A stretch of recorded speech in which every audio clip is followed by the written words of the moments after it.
Go Raiders. Sorry about your loss. Spitz, what is it about the committee that is broken? I've never fried a turkey. I do not own one of those fryers big enough to do so.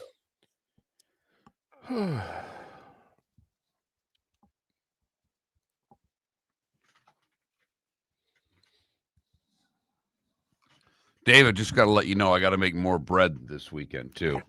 I got to make 2 loaves just for the stuffing. Just for the stuffing. Now, see, that doesn't count. Thanksgiving doesn't count in the discussion, but I am very impressed. I'll get you a bread maker for Christmas. Well, might as well get me a treadmill because I can put the bread maker on the treadmill along with clothes.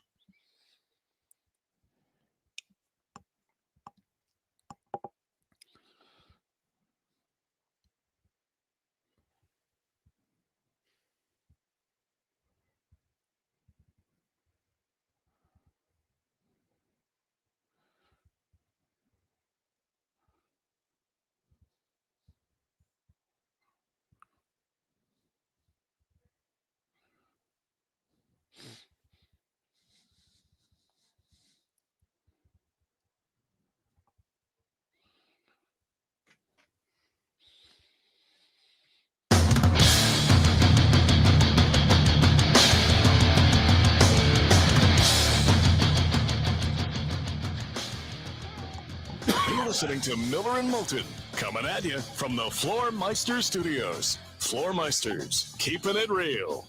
And now, here's Mark Miller and David Moulton. Top of the morning to you on this hump day. How's your week going thus far? Let's get over it together, shall we? How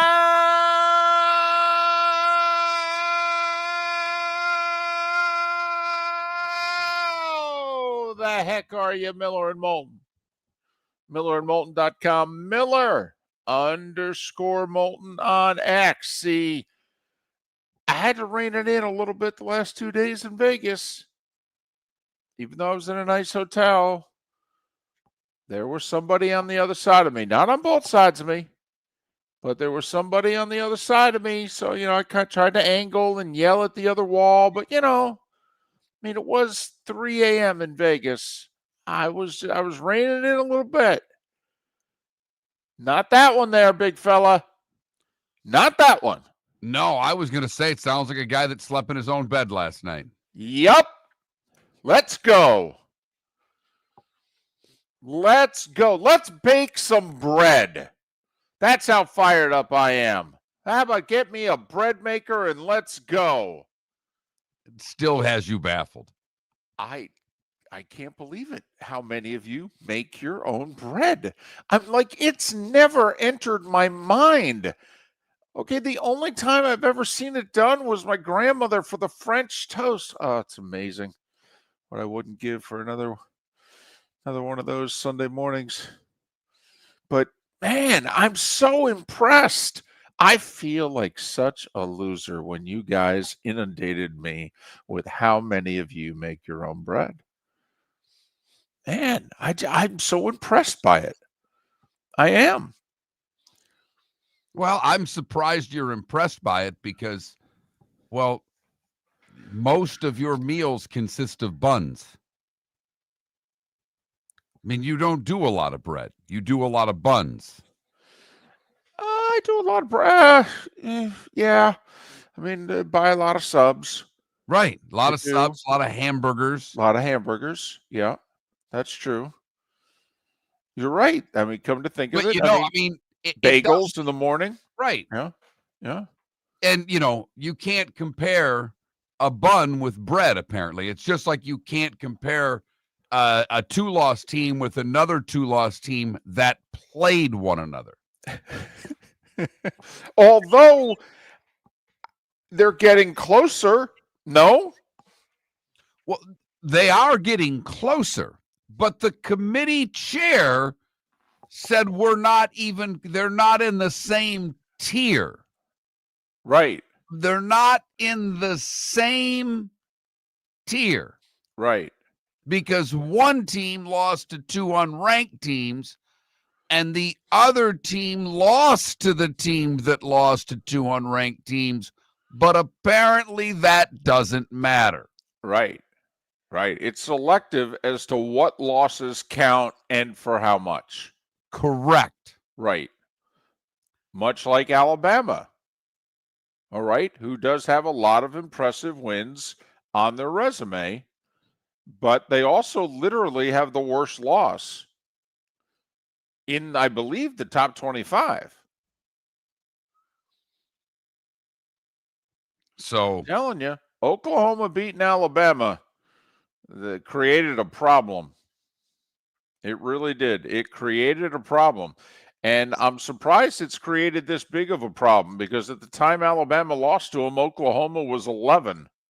I mean, it's not like they lost to Florida State last Saturday. But that's made life interesting for the committee. but I will say this is, here's the thing that I don't know if I was surprised by the most, but the thing that I came away looking at more than anything else, it wasn't Alabama at 10. It wasn't Notre Dame at 9. It wasn't necessarily Miami at 13. It was the fact that there was not one, not two, but 3 Big 12 teams that the committee deemed better than any team that plays in the ACC. There That you go. both BYU and Utah are in a better spot than the Miami Hurricanes. That's the part of this that of all the things on there, because I guess Utah's best wins are either Arizona State or Cincinnati. Well, one of those was ranked last week, and the other is now ranked this week. Right. So Arizona sneaking in at 25 is relevant. Why? Arizona State. Arizona State at 25 is relevant. Why? Because it allows the committee to put Utah at 12. Now, just for the record, when you look at the AP top 25, Arizona State is nowhere to be found. When you look at the coaches top 25, Arizona State is nowhere to be found. It is why Miller and Moulton for a long time have told you you've got to pay attention to the entire top 25, because the committee can do what it wants. It's their poll. And it is. This is not, a poll, rankings, whatever you want to call it. It's their opinion. Right. It's the College Football Playoff Committee rankings. Right. It's their country club. Yep. And in their country club, they are the only one to have Arizona State ranked in the top 25. And why is that important? Because I guess that means Utah, with their win against Arizona State, is apparently, and their 8-2 record, is better than that of Miami, who beat number 9 Notre Dame. Well, they go one step further. With Cincinnati's surprising home loss to Arizona, not only did they work Arizona State in there, they said, you know what? We've been neglecting Houston. And they worked Houston in there as well. So they worked in 2 Big 12 teams at the bottom of the top 25. I don't know if Utah beat Houston. I don't think they played. But still, what they're doing is they've decided if we're propping somebody up, this year it's the Big 12. The Big 12 hasn't looked this good in rankings since we had the BCS computers. You got that right. You got that right. Because the ACC has Miami at 13, Georgia Tech at 16, Virginia at 19, and that's it. And I'm not saying they deserve any more teams being ranked. But Houston and Arizona State propping up the Big 12, who has BYU at 11 and Utah at 12. And Miami, to get into this sucker, needs to get into the top 10 because they're not getting the automatic bid from the ACC. The other thing that happened, now I will say, teams at the bottom of the top 25 lost last week. Pitt got destroyed by Notre Dame in such a way that the committee said, yeah, we can't keep them in the top 25. And Pitt was like, what, 22 last week? 21 or 22? Right. South Florida was 24. They lost to Navy. Got to kick them out. Cincinnati was 25. Lost at home to Arizona. Got to kick them out. So, okay, now who are you going to fill them back in with? Well, they did decide, you know what? The American's been a good conference this year. We need to put somebody from the American in the bottom of the top 25. The committee has said, Mark, for the last 2 weeks, we really don't want to put James Madison in as the group of 5 representative. I mean, they have said that. They've been given 2 chances the last 2 weeks who should be the best group of 6 team, and they've made sure it's the team they like that week from the American. This week, that team is Tulane. Okay. All right, fine. But because the bottom of the top 25 did not fare well, the committee got a chance to sprinkle in some 3-loss teams. And who did they sprinkle in? We pointed out the 2 Big 12 teams. They also worked, hey, welcome back to the Fighting Illini. Anybody heard from them in a month? Anybody? Now, they've been winning games, but anybody heard from them? Well, guess what? Guess who's in the top 25? That's the 6th team for the Big Ten. Big Ten hasn't had more than 5 in a while. Okay, and you know what? Let's welcome back Mizzou. Haven't heard from the Tigers. You know, their quarterback got hurt. Haven't heard from them in a couple weeks. Let's bring back Missouri. Which, by the way, they beat Mississippi State. That should have earned a way to get back into the rankings. Right. But what does that do, by the way? That's now another win for Alabama over a ranked team. Now Missouri plays Oklahoma. Right. They lose, they should go out of the rankings. Or will they? Or they get replaced by. So it is a bit of a shell game at the bottom. That was clearly on display last night. It's like, oh, man, we got 21 through 25. What do we do? I mean, this doesn't count, but it does. But it does. You going to put anybody from the ACC in the? No, not 21 through 25. No. Mm-mm. And Michigan, don't worry. Michigan fan, you have nothing to worry about. Even though you didn't move a solitary inch in last night's rankings, you could be ticked off this morning going, why did USC move up and we didn't move up? I don't really think you deserve to move up after the way you played against Northwestern, but it's all good. You went out. You beat the Buckeyes. Trust me, you will move up substantially. Are you sure about that? Because I was concerned, if I was a Michigan fan last night, that I'm still behind Texas, a 3-loss SEC team. That concerns me. Well, Texas beat Oklahoma. You didn't. Uh-huh. I'm trying to Right. look for reasons. Right. But a win over Ohio State should change things to me dramatically. And they can move them up one more time before that. Thanks for joining us on this hump day. Bud Elliott will talk some college football with us. Seth Everett and Chris Perkins as well. Miller and Moulton. Your roof is your home's first line of defense. At Pelican Roofing of Florida, Ronnie, John, and their team bring years of experience to protect what matters most, your family and your business. From residential repairs to large-scale commercial roofing, we deliver honest work, fair pricing, and quality you can trust. An upgrade on your roof can lower your insurance costs. Don't wait for a leak to turn into a disaster. Call the experts at Pelican Roofing today. 1-866-9-PELICAN. That's 1-866-9-PELICAN. Online at pelicanroofingcompany.com. CCC 1332512. Let's talk the big differences between Floor Meisters and the big box store that sells flooring. Floor Meisters is family owned. They do flooring, not doors, nuts and bolts, or weed killer. They specialize in it. They know it.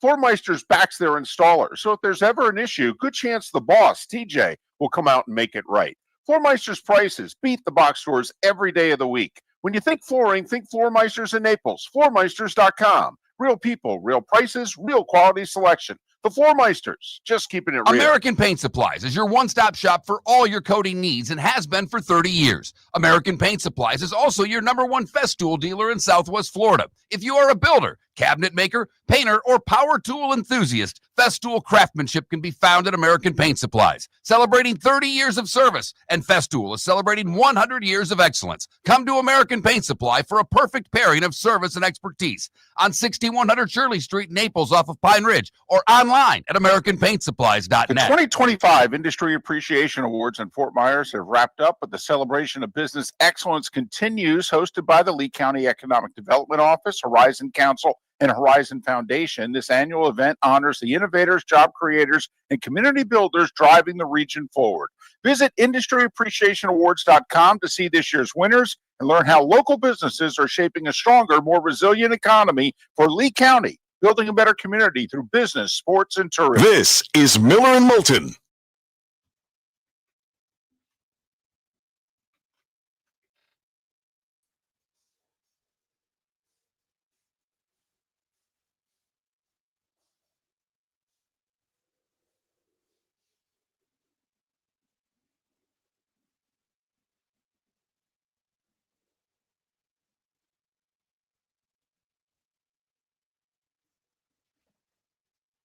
Lot to digest there in the chat room. I mean, fun fact that everybody but one team only scored 2s. Thank you, General. Good morning, Javier. And I don't watch Billy G close enough to have an idea what he's writing in the notebook. I've got to be honest with you. Let me ask you this, because it has nothing to do with sports and my co-host left. Today is National Play Monopoly Day. If you were to play one board game today, what would it be? Monopoly, Risk,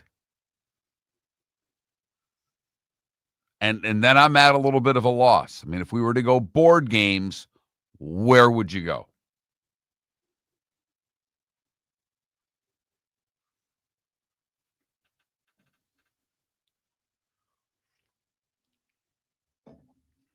Wow.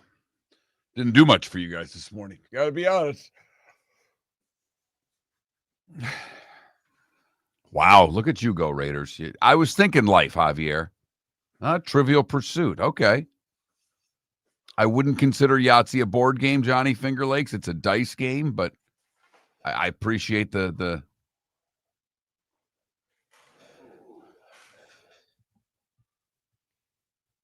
Ooh, Clue. I'm a big fan of Clue. I would take Clue over Life. No offense to Javier and Pius.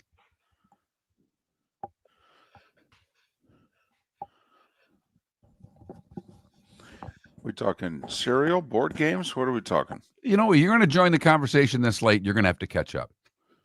Huh? It is National Play Monopoly Day. Oh.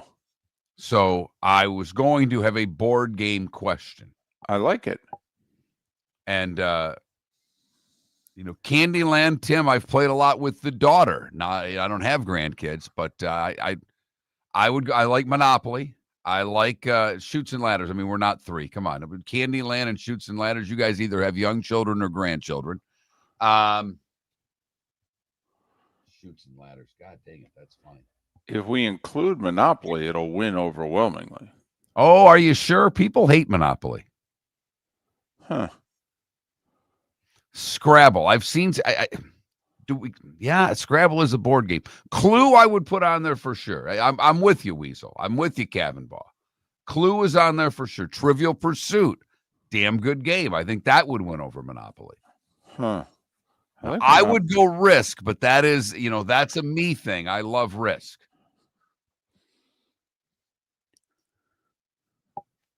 Monopoly lasts for 6 days. Everybody hates Monopoly. Hold on a second. Monopoly lasts longer than Risk? No, but Monopoly lasts forever.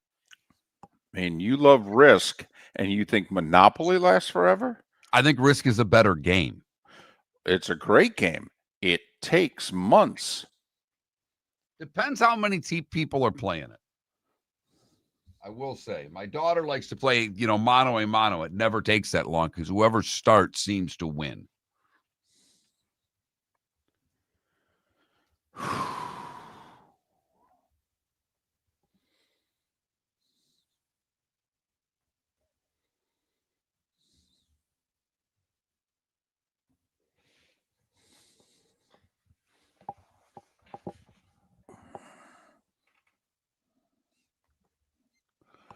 Huh.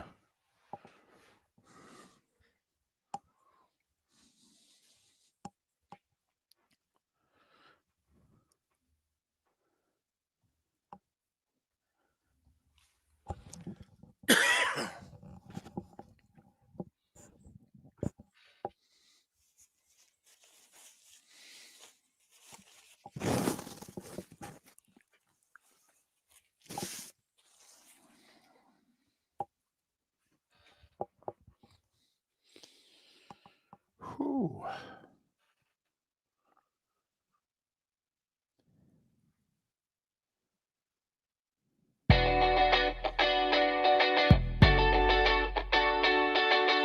You're listening to Miller and Moulton. And now, here's Mark Miller and David Moulton. 21 minutes past the hour. Top of the morning to you on this hump day. Thanks for getting over it with us. Miller and Moulton, millerandmoulton.com. Miller_Moulton on X. Boy, you got things fired up in the Twitch and YouTube chat room during the break. I got up, said hi to I the had to have wife. someone to talk to. I mean, you left me, and I needed some companionship, and they were there for me, David. Well, and that's great. That's awesome. But yeah, I came back, and my goodness, what a debate had broken out. I'm like, wow, it's pretty early for this. What are we talking about here? You know what I'm talking about. You know what I like to get done early in the show, and I can't do it by myself. And when you leave me, I need them badly. I just All question. I mean, come on, David. We struggle with this, and when I have something, I get excited. okay. All right. So today's National Monopoly Day. National Play Monopoly Day. I'm not going to tell my daughter that because she will then insist that I play Monopoly with her, and I have no desire to do so. Oh, where's all this anti-monopoly sentiment coming from? You know what? I played a lot of Monopoly in my life. There was a time that I liked the game, and come on, we all want to be the car. But Monopoly is, in my opinion, an overrated board game. Huh. Interesting. In fact, I would say it's way overrated. Wow. Perhaps the most overrated board game of all time. Wow. This is some, man, are we low for clicks here? Talk about a hot take.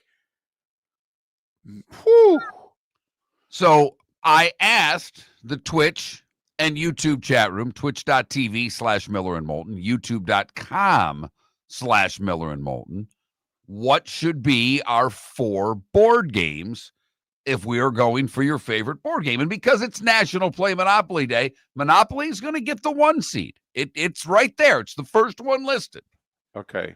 I have a question. And I'm not being a jerk. I'm really not. I have a question. Are chess and checkers board games? Yeah, they are. Okay. Okay. But I'm not putting checkers on there. The same reason I'm not putting Candyland on there.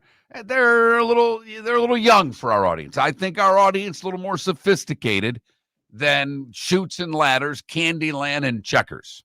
All right. Okay. But at the same time, I don't think our audience, and I am positive for this part, maybe our audience is, but I am damn sure that our hosts are not sophisticated enough to have chess on the list. Seriously? Do you play chess? Yeah. You play chess. When's the last time you sat down and played chess? Okay, I'm waiting. I mean, last week, last month, last year. I'm trying to You think. play it on your computer against, I'm thinking. Not Bobby Fischer. When's the last time you played chess? First off, don't insult me like that. I joined a chess club when I was a kid. I played it for years. I love chess. Sat in the park looking for that one guy. Don't laugh. I did used to play chess in the park. I grew up in an apartment complex that bordered the park. And during the really nice weather months, there were a few older gentlemen who played chess, and I joined them. And I did play chess in a park. But I don't know if I've played chess this century. I'm thinking about that. Okay, but I like chess. I like the intellectual stimulation. Okay. So there. The rook, by the way, was my favorite piece. So thank you. Miller and Fisher, Pelican Roofing of Florida text line is open, 21,000.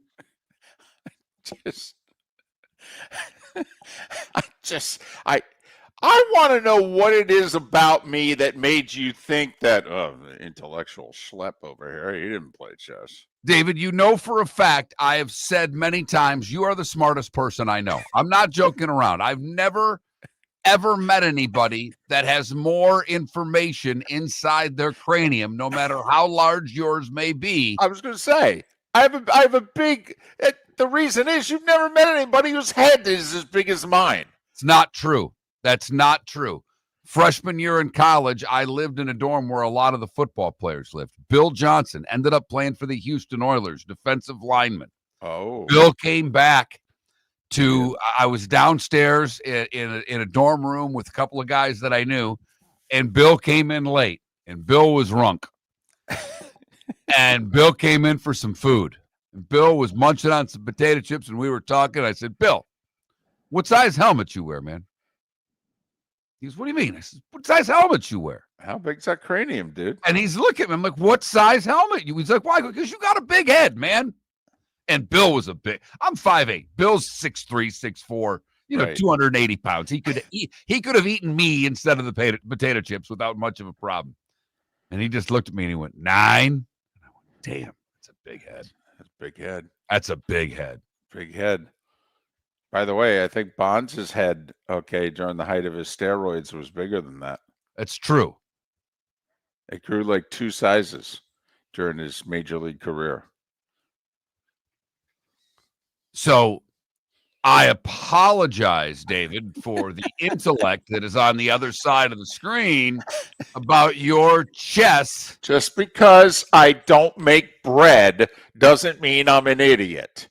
That's not ever been said. You can't cook. That doesn't make you an idiot. All right. But I didn't know.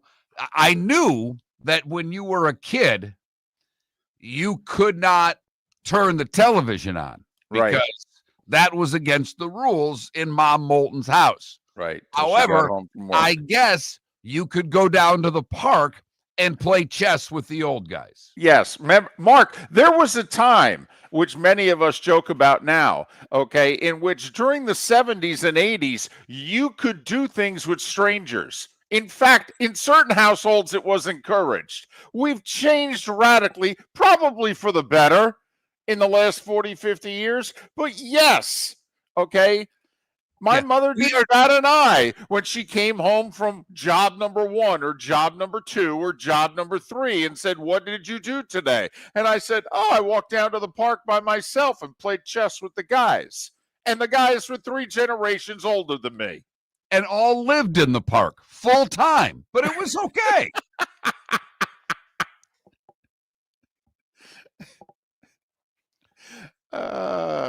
So this may lead to several. I may just have a chess or checkers poll question, just that alone. All right. Because I feel while you're right, chess is a board game. It is. It is a very intellectual board game. I mean, I've got Monopoly, Clue, Trivial Pursuit, and I was looking for a fourth. You know, I was going to lean Risk. I like Risk. Scrabble. I do the poll questions. I could put up there Scrabble, another game that was played a lot. That my mom and my grandmother played a lot of Scrabble. You had to get to a certain age to be able to sit down with the two ladies at the Scrabble table. How about if we just give Monopoly its own poll question, because you feel it is the most overrated board game of them all? I do. I feel that Monopoly is overrated. You think it will win this poll question Without going away. question. Yeah, I do. And I don't think that it will. Okay. Now, I mean, I can right now. I've already got 3 poll questions done. If I want your Fantastic. favorite Monopoly piece, you know, the car, the shoe, the hat, The hat. The hat. or the horse. I mean, what do you go with there? Yeah. Checkers or chess could be another poll question in and of itself. And then the board game question. Monopoly, Clue, Trivial Pursuit. Do you go Scrabble? Seems that there's a lot of people crying out for Scrabble right now. Pelican Roofing of Florida text line is open. 21,000 is the number. Help me help you get a poll question. The starting 5 is next. Miller and Fisher. Thanks for listening. Let's talk the big differences between Floormeisters and the big box store that sells flooring. Floormeisters is family owned. They do flooring, not doors, nuts and bolts, or weed killer. They specialize in it. They know it. Floormeisters backs their installer, so if there's ever an issue, good chance the boss, TJ, will come out and make it right. Floormeister's prices beat the box stores every day of the week. When you think flooring, think Floormeisters in Naples. Floormeisters.com. Real people, real prices, real quality selection. The Floormeisters, just keeping it real. American Paint Supplies is your one-stop shop for all your coating needs and has been for 30 years. American Paint Supplies is also your #1 Festool dealer in Southwest Florida. If you are a builder, cabinet maker, painter, or power tool enthusiast, Festool craftsmanship can be found at American Paint Supplies. Celebrating 30 years of service, and Festool is celebrating 100 years of excellence. Come to American Paint Supply for a perfect pairing of service and expertise on 6100 Shirley Street, Naples, off of Pine Ridge, or online at AmericanPaintSupplies.net. This year during Thanksgiving week, Fort Myers takes the national stage, hosting not one but 2 elite women's college basketball tournaments, the Fort Myers Tip-Off and Coconut Hoops, both featuring Power 4 teams and nationally ranked programs. Few places in the country can showcase this level of talent. We're proud that Fort Myers is one of them. Don't miss your chance. For tickets, go to visitfortmyers.com/basketball. Lee County, building a better community through business, sports, and tourism. Mark Miller for Sleep Treatment Direct. They are helping me with sleep apnea. And by helping me, I mean curing me. No more CPAP machine. No more snoring. No more tossing. No more waking up exhausted. Their expert team got me the right treatment, fast and hassle-free. If you want to feel energized and get rid of your snoring, call Sleep Treatment Direct today. 444-1741. That's 239-444-1741. Sleep Treatment Direct. Sleep safe and This is Miller and Moulton.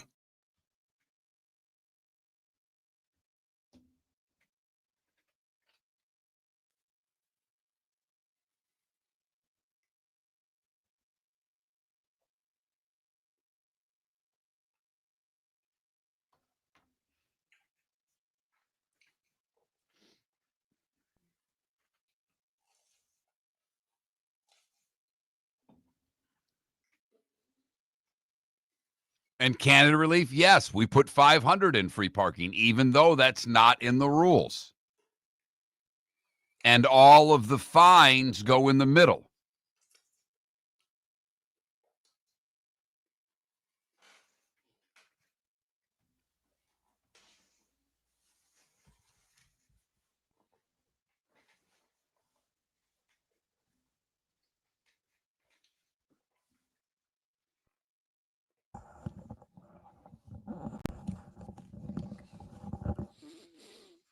I don't know if I've ever played Monopoly where you didn't collect cash at free parking.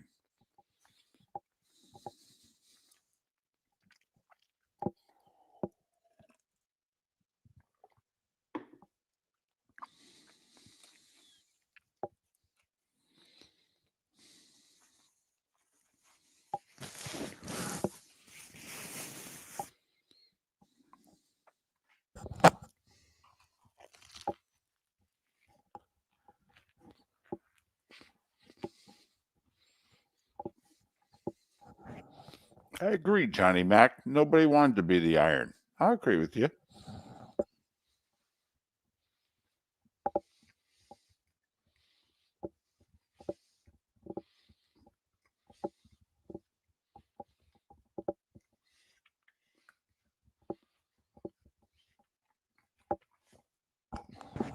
Mark, what do you think of backgammon? I love backgammon. Love it. I love backgammon. I love cribbage.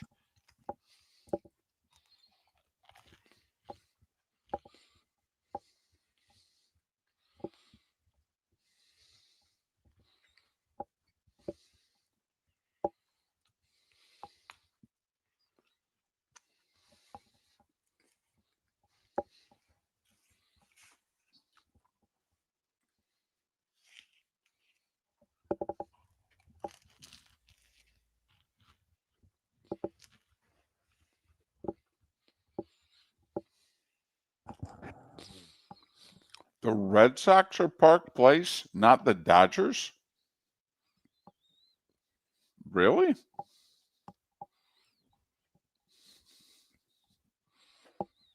Probably all depends on when the game was made. Although I could see the Dodgers being the best of those greens right before you get to Park Place and Boardwalk. I mean, the Cardinals? Really?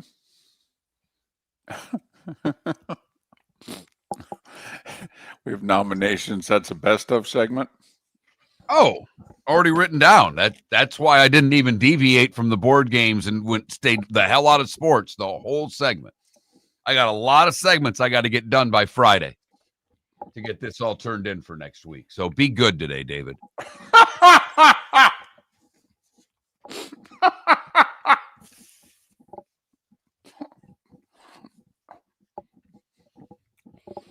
Face a lot of pressure now.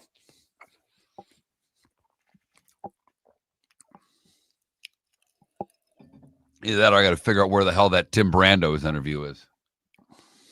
There you go.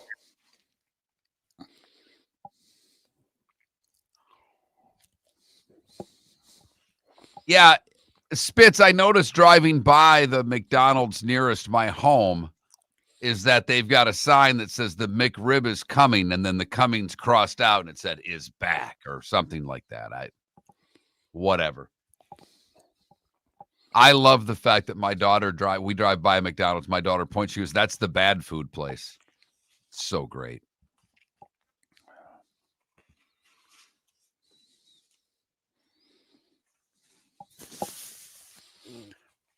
So someone, Robe says, can't believe no one has suggested sorry. Well, you just did, Robes.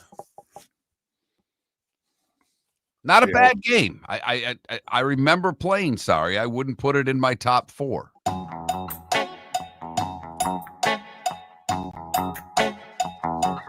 You're listening to Miller and Moulton.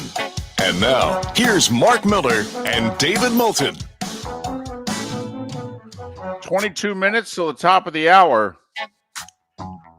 Madness has broken out on Miller and Moulton this morning. Board games. Who'd have thunk it? This is more feedback than when we used to give away free t-shirts. Man, oh man. Someone just suggested sorry. As a Sorry it didn't make the list. See what I did there? I got it, yeah. Mm-hmm. So we have the 4 games up. We went with Monopoly, Clue, Trivial Pursuit, and Scrabble. I got you. I missed a bunch. I get it. Those are the 4 that we chose. And then we simply just ask, which do you like better, checkers or chess? And I picked checkers. It's very simple. I'm not as sophisticated as my co-host. I know how to play chess. I know what all the pieces do. Every single one. I know where they go, how you move them. I know how you're supposed to win the game. But I don't know a single strategy, if you will. I don't know how to play chess. Like, I know what the rules are, but I don't know how to play it. I did not spend my summers in the park hanging out with 380 years olds learning how to play chess. And I feel badly that I didn't now, but apparently David couldn't watch TV in his house, but he could go to the park and play chess with the octogenarians. Right. Absolutely. So did we go, and by we, I mean you, did we go with favorite Monopoly piece? I could do that. I have not yet. Because that one I like a lot. Because you realize just, at the beginning of the game, what do you want to be? Ooh, do you want to be the hat? Do you want to be the race car? Do you want to be the guy on the horse? I liked the hat and the shoe. I used to like the car, but everybody wanted the car. So I started getting away from the car. So, consider what you want the top 4 game pieces in Monopoly to be, and we will vote accordingly. I got some business to attend to. Time now for The starting 5. 5 big stories you need to know. Here is the starting 5. brought to you by BTO, Bachman Turner Overdrive. BTS, Lee County, Florida. Building a better community through business, sports, and tourism. See, BST. Not to be confused with a BLT. Lee County Business, Sports, and Tourism. College Football Playoff Committee rankings came out last night, and you can say a few differences from the AP poll that came out on Sunday. Top 5 gave you a big clue. Ohio State, Indiana, A&M. Georgia moves up from 5 to 4. Texas Tech, number 5. Leapfrogging both Oregon and Ole Miss. Ole Miss 6, Oregon 7. Oklahoma with the win at Alabama. Firmly in the top 10 at 8. Notre Dame at 9. Alabama at 10. Can I just ask you this sidebar, and I know you're busy typing in poll questions? Go ahead. How does the committee justify Notre Dame ahead of Alabama? And I'll say it again. I'm an Irish Catholic. Notre Dame is my favorite college football team growing up. My grandmother, who I adored, would watch the games with the rosary beads in her hands. Okay? But Alabama's got how many wins better than Notre Dame's best win? What's Notre Dame's best win? That's a question onto itself. USC, right? Has to be. Okay, USC is their best win. Alabama's beaten Georgia, who's number 4. Correct. Right? They beat Tennessee, who's in the They beat right? Vanderbilt, who's 14. Right. They beat Tennessee, who's 20. They beat Missouri, who's 22. Right. I mean, that's, once again, first off, if Alabama beats Auburn, they're going to be in the playoff. They should be in the playoff. Hell, I think if they beat Auburn, they're going to be in the SEC title game. Correct. Okay, but the committee helped me out here. I want to support you, although it leads to much better sports talk radio if I don't support you. But I want to support you. How is Notre Dame ahead of Alabama? You got to answer me that before I can support you. Apparently, it's the Florida State loss, David. That's so now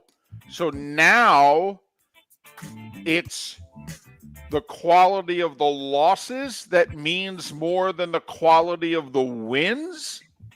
Is that where we're going here? That's a new one, isn't it? David, it's week to week. I mean, at least I'll give the committee credit.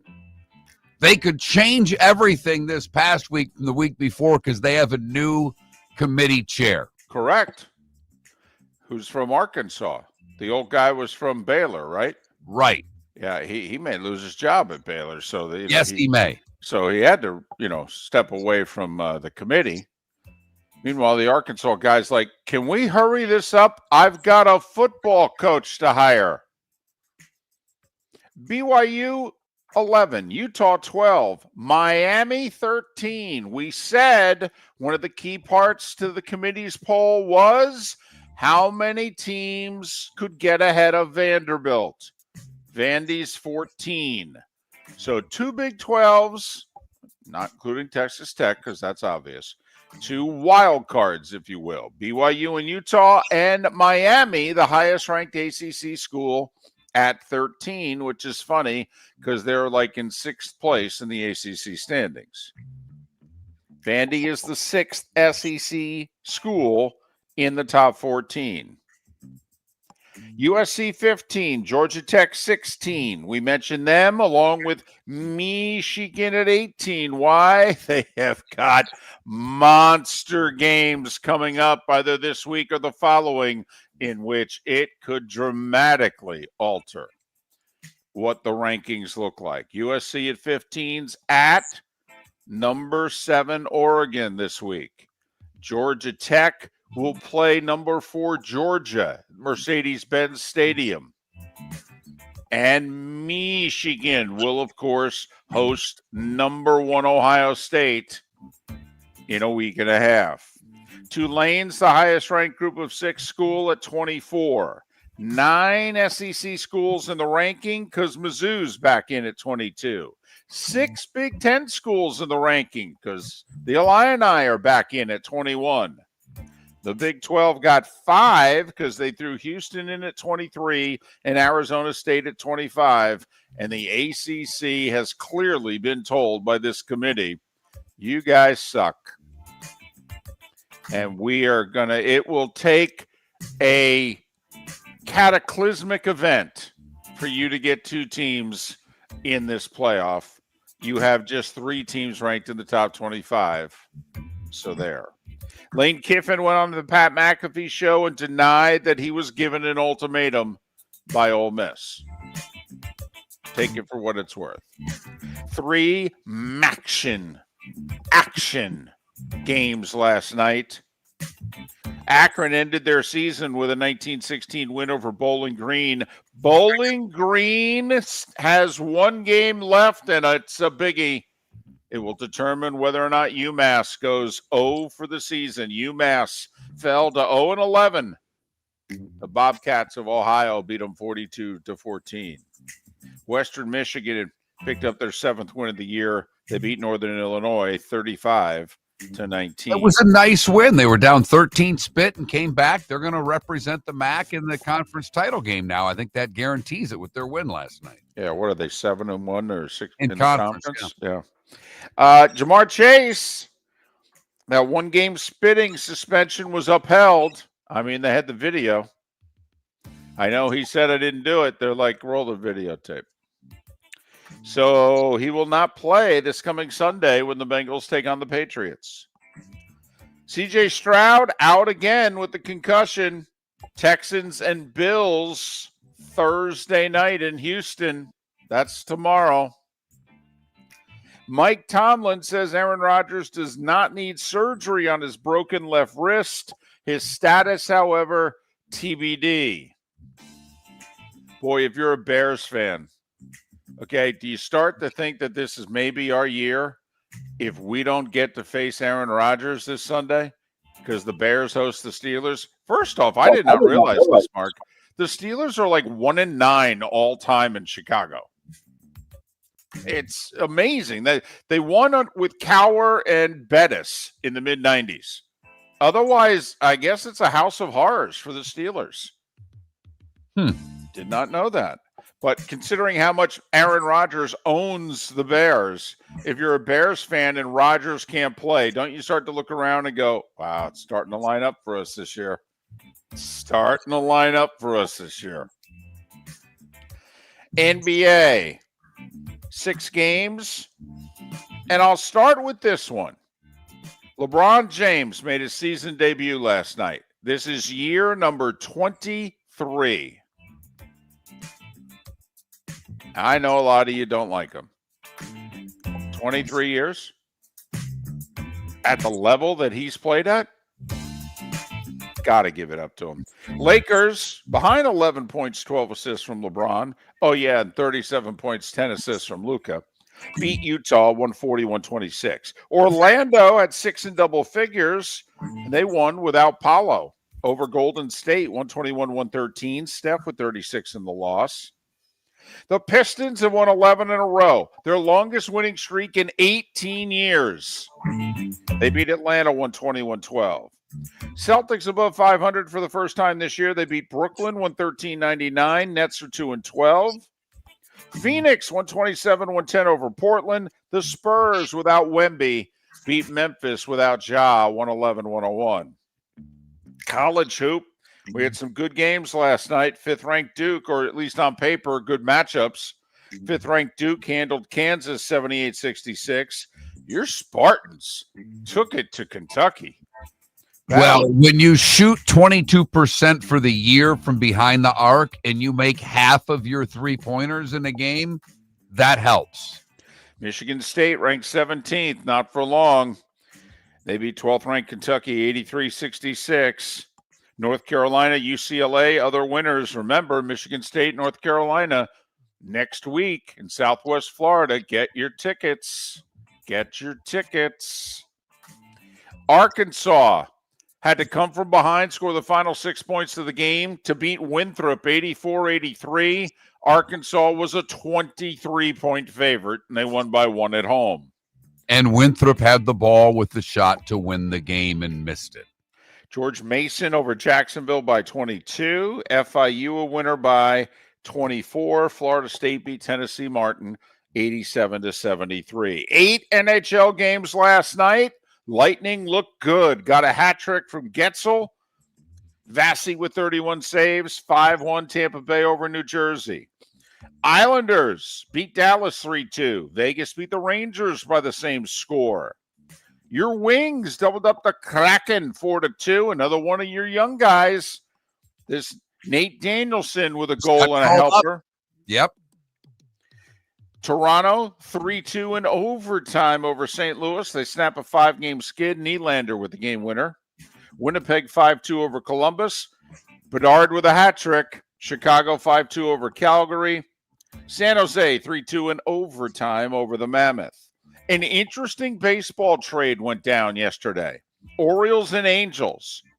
Angels acquire a 26-year-old starting pitcher who had had 2 good years in the majors and then blew out his elbow, missed the last year and a half, but he was coming back this year. Orioles traded him, Grayson Rodriguez, to the Angels, who picked up a 32-year-old bat in Taylor Ward, who hit 35 homers last year. It's a very interesting trade.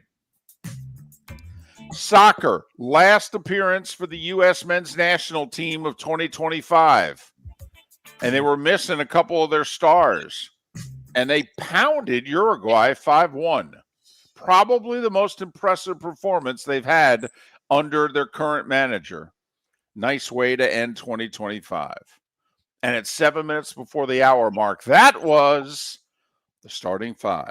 5 big stories and an interesting baseball trade here on Miller and Moulton. The starting 5 brought to you by Lee County, Florida, building a better community through business, sports, and tourism. That friendly was in Tampa last night at Ray J, by the way, the U.S.-Uruguay game. So was it well attended? That I don't know. I just know that my daughter's soccer coach took the game off that he was coaching to go to the game. And, Coach, I don't blame you a bit. I would have done the same thing. Leave it to the assistants.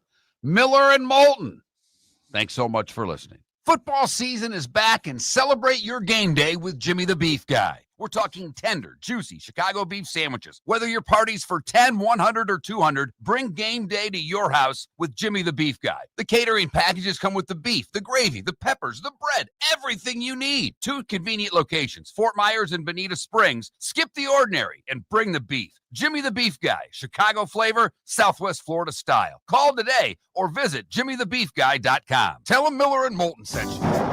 Got a cracked window or foggy glass? Don't wait for the next storm to make it worse. Your local Glass Doctor Home and Business is just down the road and ready to help. From leaky frames to shattered panes, we've got the tools and the know-how to get your home or business storm ready. With flexible scheduling and our done right promise, you'll be in good hands. So before or after the weather hits, call your neighbors at Glass Doctor. Glass Doctor, Glass Doctor.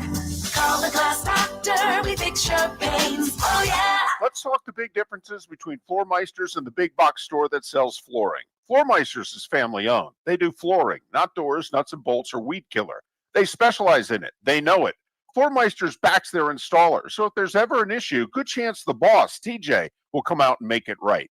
Floormeisters prices beat the box stores every day of the week. When you think flooring, think Floormeisters in Naples. Floormeisters.com. Real people, real prices, real quality selection. The Floormeisters, just keeping it real. Your roof is your home's first line of defense. At Pelican Roofing of Florida, Ronnie, John, and their team bring years of experience to protect what matters most, your family and your business. From residential repairs to large-scale commercial roofing, we deliver honest work, fair pricing, and quality you can trust. An upgrade on your roof can lower your insurance costs. Don't wait for a leak to turn into a disaster. Call the experts at Pelican Roofing today. 1-866-9-PELICAN. That's 1-866-9-PELICAN. Online at PelicanRoofingCompany.com. CCC 1332512. The Cape Coral Police Department is growing, and they want you to be a part of it. They're hiring new officers. Starting pay is between $74,000 and $90,000, depending on your experience. And with a $10,000 hiring bonus, you could be making $100,000. Enjoy paid holidays, off-duty details, plenty of OT opportunities. They're also hiring dispatchers and professional staff. So go to CapeCops.com. CapeCops.com. Be brave, be best, be Cape. For over 50 years, the Nolan family has been dedicated to protecting local families. Nolan Family Insurance is a second-generation independent agency that specializes in home, flood, auto, and boat insurance. They take the time needed to explain your coverage options and answer your questions so you can make an informed decision that's right for you. If you're looking for an agency that treats you like family, call 941-639-1122 or go to NolanAgency.com. That's 941-639-1122 or NolanAgency.com. This is Miller and Moulton.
All right. So I've got the car, the dog, the hat. Would you go the horse or the shoe or the battleship? Horse. But that's me. I always thought it was a cool piece.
Wow. Early returns, by the way, on the what's your favorite board game?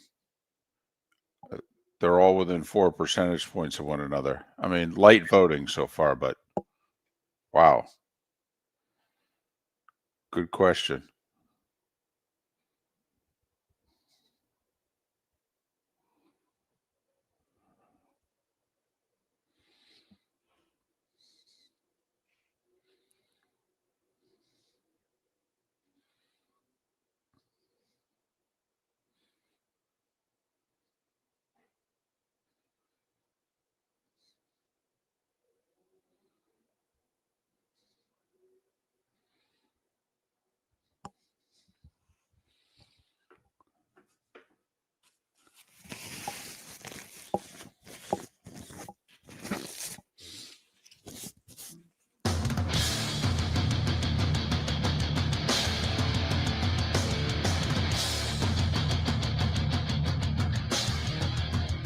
You're listening to Miller and Moulton, coming at you from the Floor Meister Studios. Floor Meisters, keeping it real.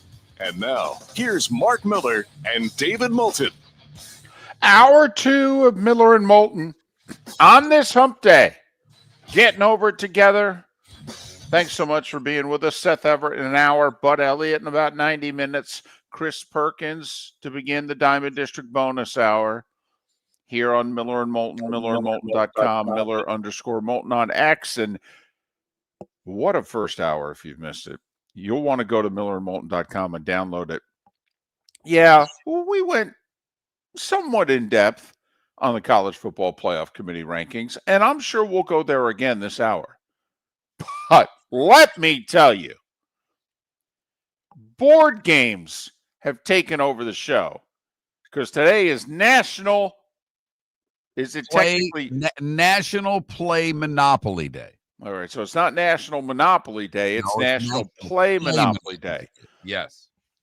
Because people would think that, we were going to celebrate Bell Telephone and a few other, a couple of the insurance and banking companies. I mean, what were we going to do today with National Monopoly Day?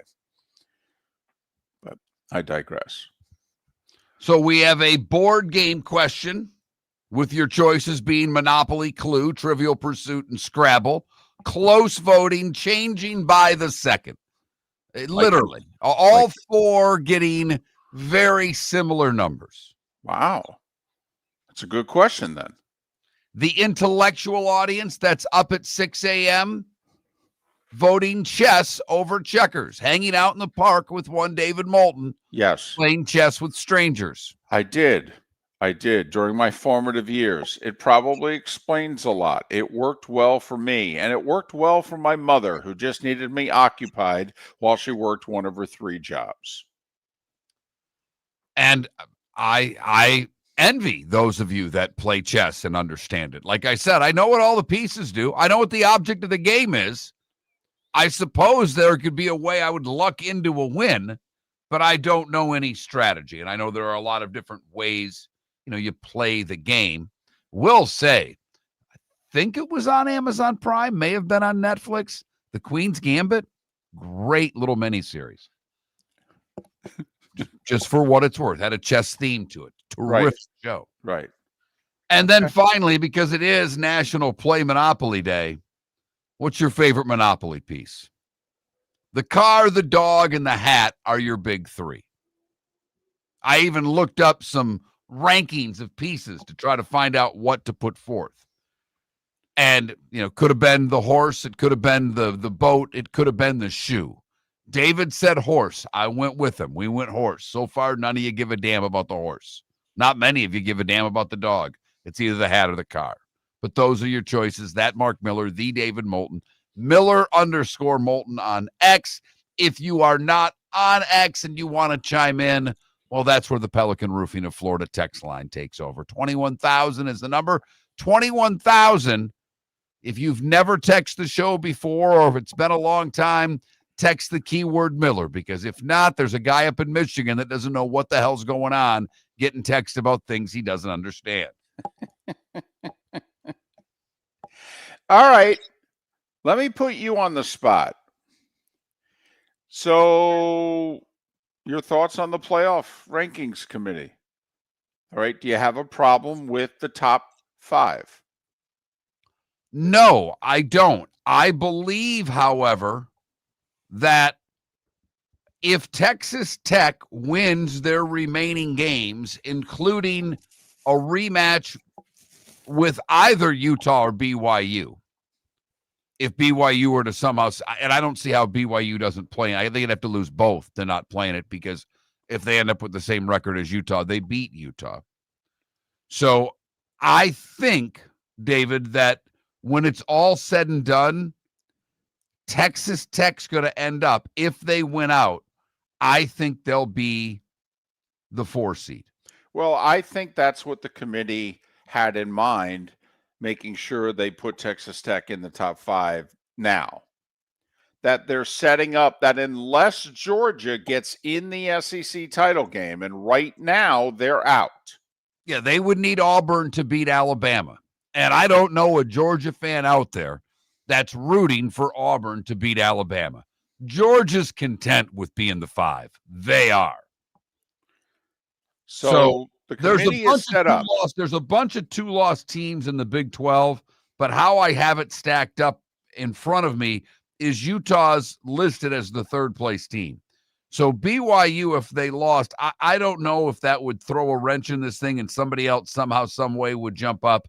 But it looks as if Texas Tech's going to play BYU in the Big 12 championship game. If they beat them a second time, then Texas Tech's going to be the 4. Georgia's going to be the 5. Okay. I'm going to give you a bunch of scenarios here. Some people like when we do this. Some people don't. Apologize in advance to those that don't. It's college football. I don't know what to tell you. It's an opinion-based sport. That's part of its charm. In fact, that's a big part of its charm. Or madness, one or the other. So Georgia Tech beats Georgia. They're 16 right now. BYU's 11. BYU has the 1 loss to Texas Tech. Georgia Tech has a loss. Was it Virginia? NC State. NC State, right? NC not a good loss. No. Not. But if Georgia Tech beats Georgia, do they climb ahead of BYU? They're 5 spots behind them right now. I'm asking for a specific reason. And you know the reason. I know the reason. David, here's what's fascinating. First off, I believe they would climb in front of Miami. And I'm bringing that up for one reason. Miami just played NC State in the last few weeks. They destroyed them. And I mean destroyed them. NC State didn't cross the 50 in the first half. So Georgia Tech, if they beat Georgia, would go ahead of Miami. But then collectively, where would Georgia Tech and Miami both go is what I wonder. But David, yes, I think if they beat Georgia, they would nestle in right behind Alabama, who also beat Georgia. The reason I think it's important is right now they're positioning BYU to be this year's SMU. Get to the conference championship game at 11-1, lose it, and get the last at-large spot at the expense of Alabama, Miami, and South Carolina in that order last year. Mark, that to me is what the committee may have to wrestle with in a week and a half. If Georgia Tech beats Georgia, heading into conference championship weekend, and who knows if Georgia Tech's going to be in the ACC title game, but I'm assuming they will. They'll take care of business this week, and they'll post an 11-1 regular season. They're 11-1 versus BYU's 11-1, because that's basically then, in theory, if they both go to the conference championship game and lose it, and they're both 11-2, who potentially could grab the final playoff spot?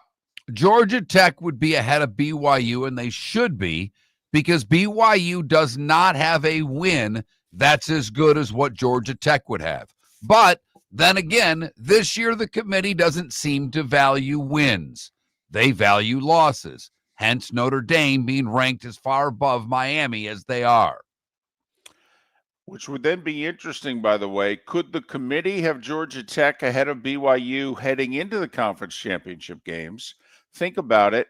Georgia Tech could face Play Virginia, SMU. Let's just say it's Virginia, because Virginia's ranked. They're 19th. If Georgia Tech loses to Virginia, but BYU loses to Texas Tech, could the committee then flip the standings and say, well, BYU's loss was better.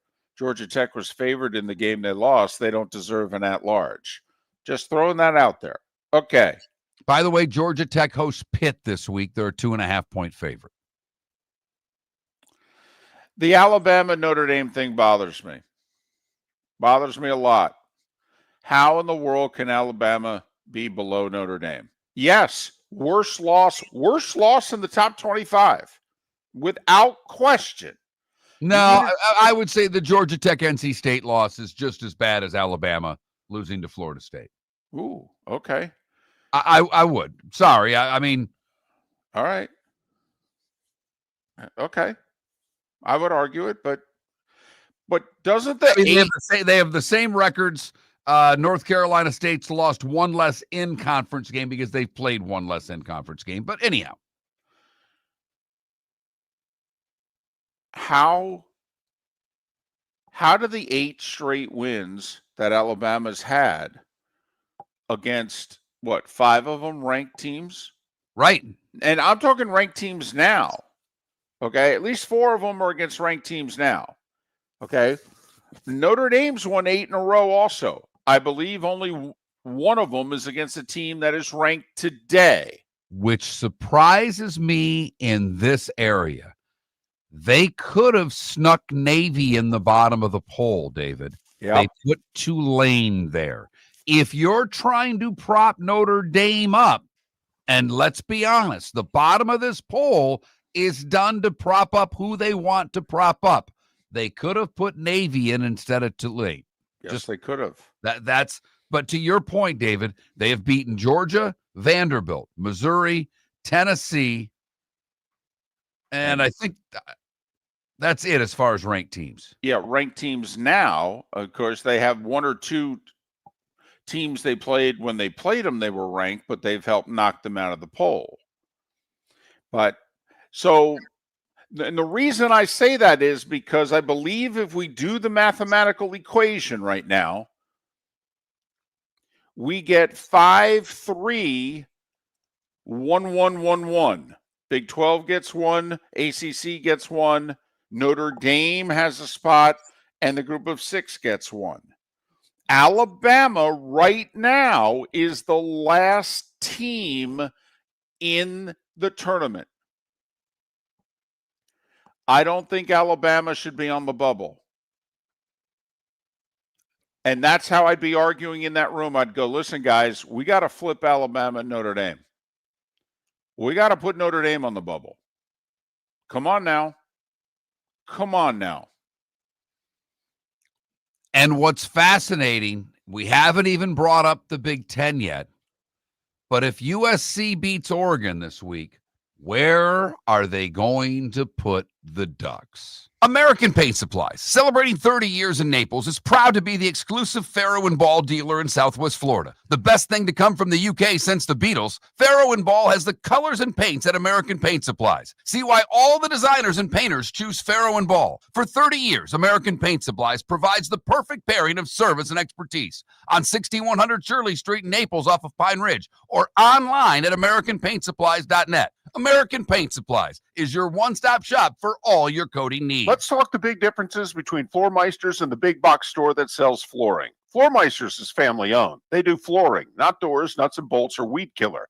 They specialize in it. They know it. Floormeisters backs their installer. So if there's ever an issue, good chance the boss, TJ, will come out and make it right. Floormeisters prices beat the box stores every day of the week. When you think flooring, think Floormeisters in Naples. Floormeisters.com. Real people, real prices, real quality selection. The Floormeisters, just keeping it For real. over 50 years, the Nolan family has been dedicated to protecting local families. Nolan Family Insurance is a second-generation independent agency that specializes in home, flood, auto, and boat insurance. They take the time needed to explain your coverage options and answer your questions so you can make an informed decision that's right for you. If you're looking for an agency that treats you like family, call 941-639-1122 or go to nolanagency.com. That's 941-639-1122 or nolanagency.com. Think we only fix windows? Think again. Your local Glass Doctor Home and Business does so much more to upgrade your home. We custom build stunning shower and bath enclosures, install sleek glass doors and windows, and can bring fresh life to foggy or cracked panes. Need a glass tabletop or a statement mirror? Yep, we do that too. If it's glass and it's in your home, we're the team to call. Call the Glass Doctor, we fix your pains. Oh, yeah. This is Miller and Moulton.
You're listening to Miller and Moulton. And now, here's Mark Miller and David Moulton. 21 minutes past the hour. Thanks so much for being with us. Miller and Moulton, millerandmoulton.com. Miller_Moulton on X. Seth Everett, top of the hour. Bud Elliott, little more than an hour. Chris Perkins, Dolphins on a winning streak that their fans, for the most part, don't want. Can we stop? Stop winning. It's hurting our draft pick. It's going to keep the coach. We don't want to keep the coach. Stop winning, please. Bye week this week for the Dolphins. Right. And then the Saints come to town. And then they go with the Jets. Now, what happens? Will we get Dolphins going, we're 6-7. If we win out, ... Or do you think that they're so far gone, lost, that the winning streak will honk them off even more? Or will some of them go, David, you know a lot of Dolphin fans. Yes. I know a decent amount of Dolphin fans. I don't know a single Dolphin fan that thinks 10-7's a possibility. Because that's what they'd have to do. They would have to win out. Yes. That ain't happening. Okay. All right. Remember, they're done with the Bills. They still have the Patriots, though, right? They have to go to Pittsburgh. They have Right. to play Tampa, and they have to go to New England. Okay. And not screw up against the Saints, Jets, and Bengals. Yeah, no, it's unlikely. I'm just saying. But, you win 4 in a row, you get to 6-7. I'm just wondering if, you could be facing the Steelers without Aaron Rodgers. Come on now. The Ravens will have already started to beat them up. By the time they face the Steelers, they may not even be a quote-unquote playoff team. Listen, I know they're gone. I'm just wondering, does a 4-game winning streak get one of them to wake up, have that cup of coffee and go, that's all. I got you. I just need them to lose 2 more games. That's really all I care about. I've got the under. That's really at this point all I'm looking at. But it's time to start getting your head around the Jags making the playoffs. Well, I think people would have gladly been there already if they had held on to the 19-point lead in Houston. I know.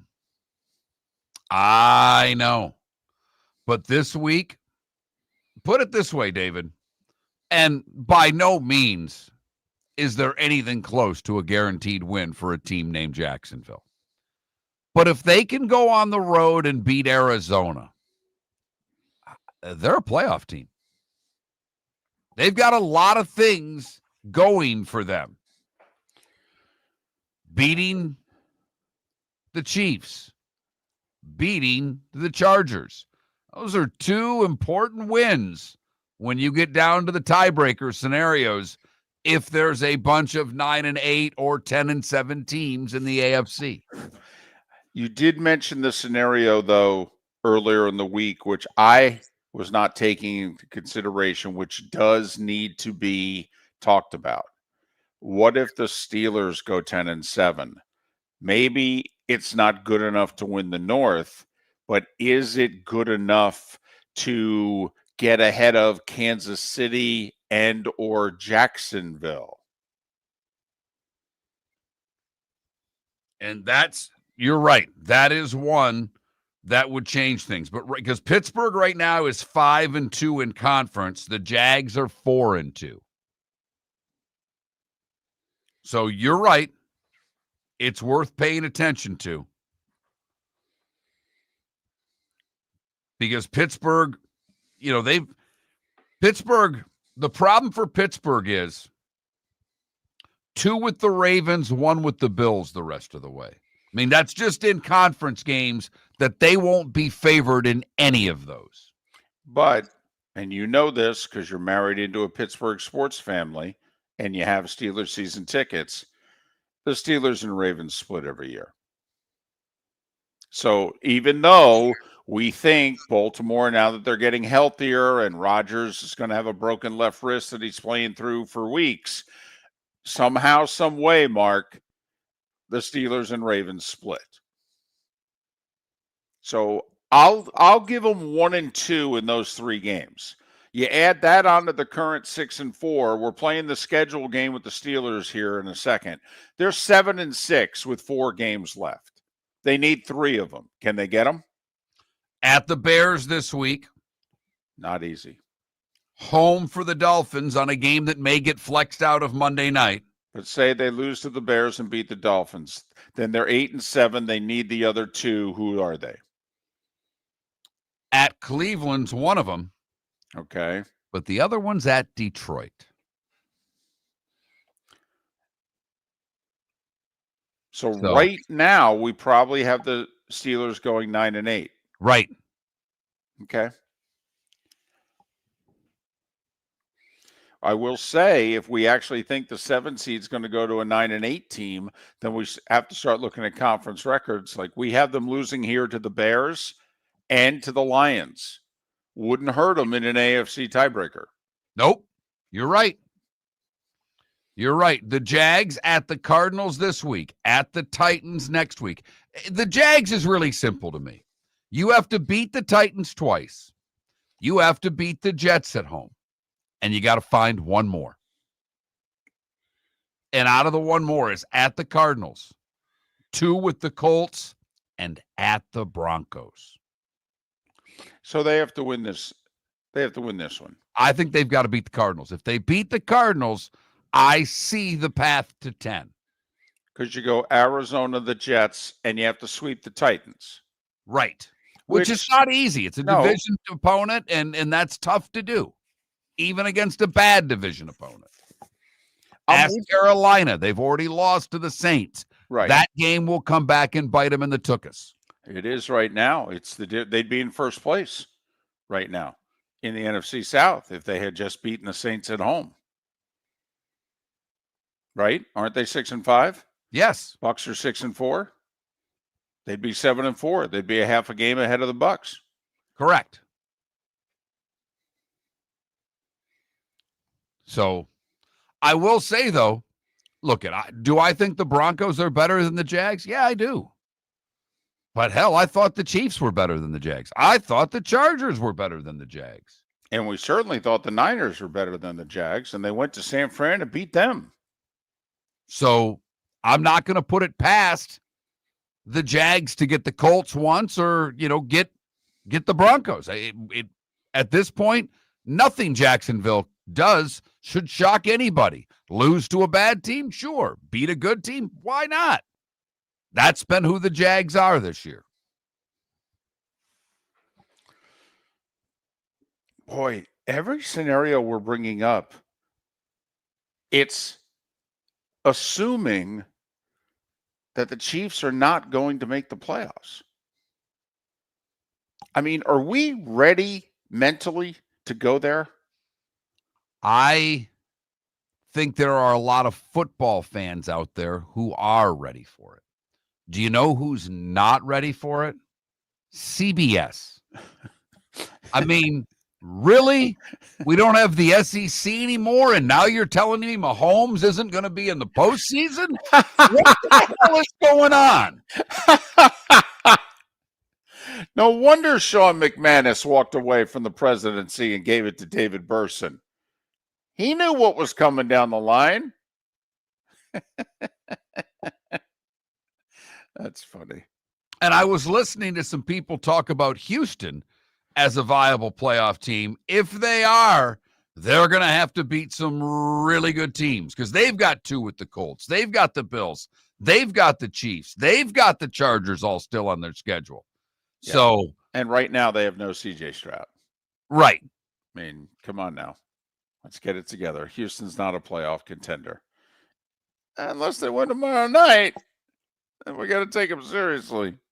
Your roof is your home's first line of defense. At Pelican Roofing of Florida, Ronnie, John, and their team bring years of experience to protect what matters most, your family and your business. From residential repairs to large-scale commercial roofing, we deliver honest work, fair pricing, and quality you can trust. An upgrade on your roof can lower your insurance costs. Don't wait for a leak to turn into a disaster. Call the experts at Pelican Roofing today. 1-866-9-PELICAN. That's 1-866-9-PELICAN. Online at pelicanroofingcompany.com. CCC 1332512. I love finding that special buy, that one-of-a-kind item that I know nobody else has, that we're proud to show and represent. Don't be intimidated. Our sales team is not commissioned.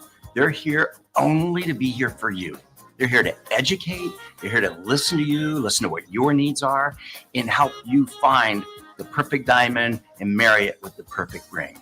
You're going to find it here. It's here. This is what we do, and this is what we've done for over 20 years. American Paint Supplies, celebrating 30 years in Naples, is proud to be the exclusive Faro and Ball dealer in Southwest Florida. The best thing to come from the UK since the Beatles, Faro and Ball has the colors and paints at American Paint Supplies. See why all the designers and painters choose Faro and Ball. For 30 years, American Paint Supplies provides the perfect pairing of service and expertise on 6100 Shirley Street in Naples off of Pine Ridge or online at AmericanPaintSupplies.net. American Paint Supplies is your one-stop shop for all your coating needs. This year during Thanksgiving week, Fort Myers takes the national stage, hosting not one but two elite women's college basketball tournaments, the Fort Myers Tip-Off and Coconut Hoops, both featuring Power 4 teams and nationally ranked programs. Few places in the country can showcase this level of talent. We're proud that Fort Myers is one of them. Don't miss your chance for tickets. Go to visitfortmyers.com/basketball. Lee County, building a better community through business, sports, and tourism. This is Miller and Moulton.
Mark, I was unaware of this.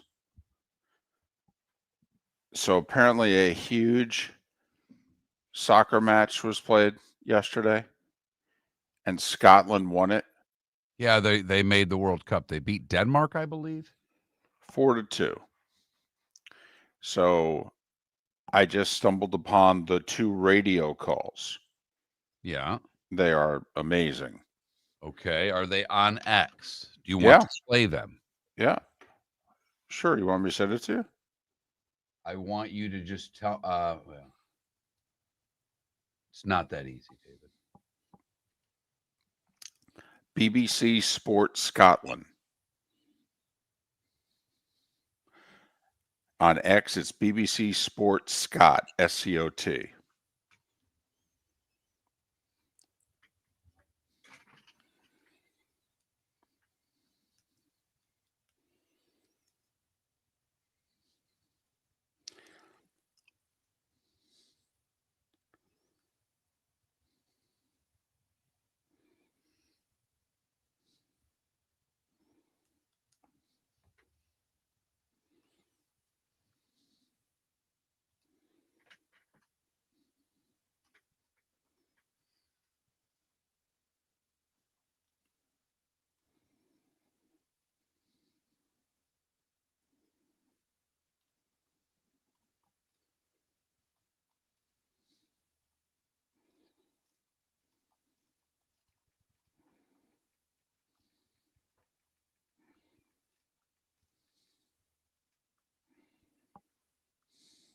Is it the will be coming minute 27 one?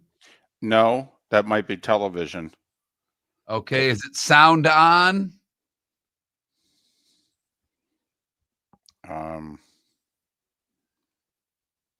Sit back and enjoy. Sound on. Sound Okay. on. It's a minute one. Yeah. I got it. I got it. There is Brightman McLean just inside the. So it's the last two goals.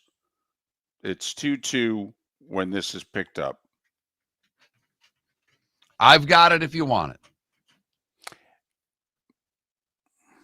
I got the whole minute one here. Ready to go, David. I am here for you.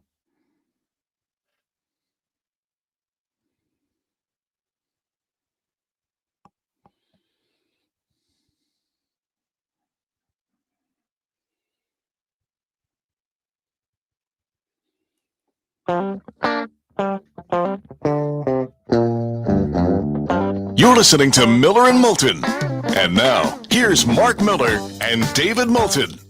2 minutes till Seth Everett joins us.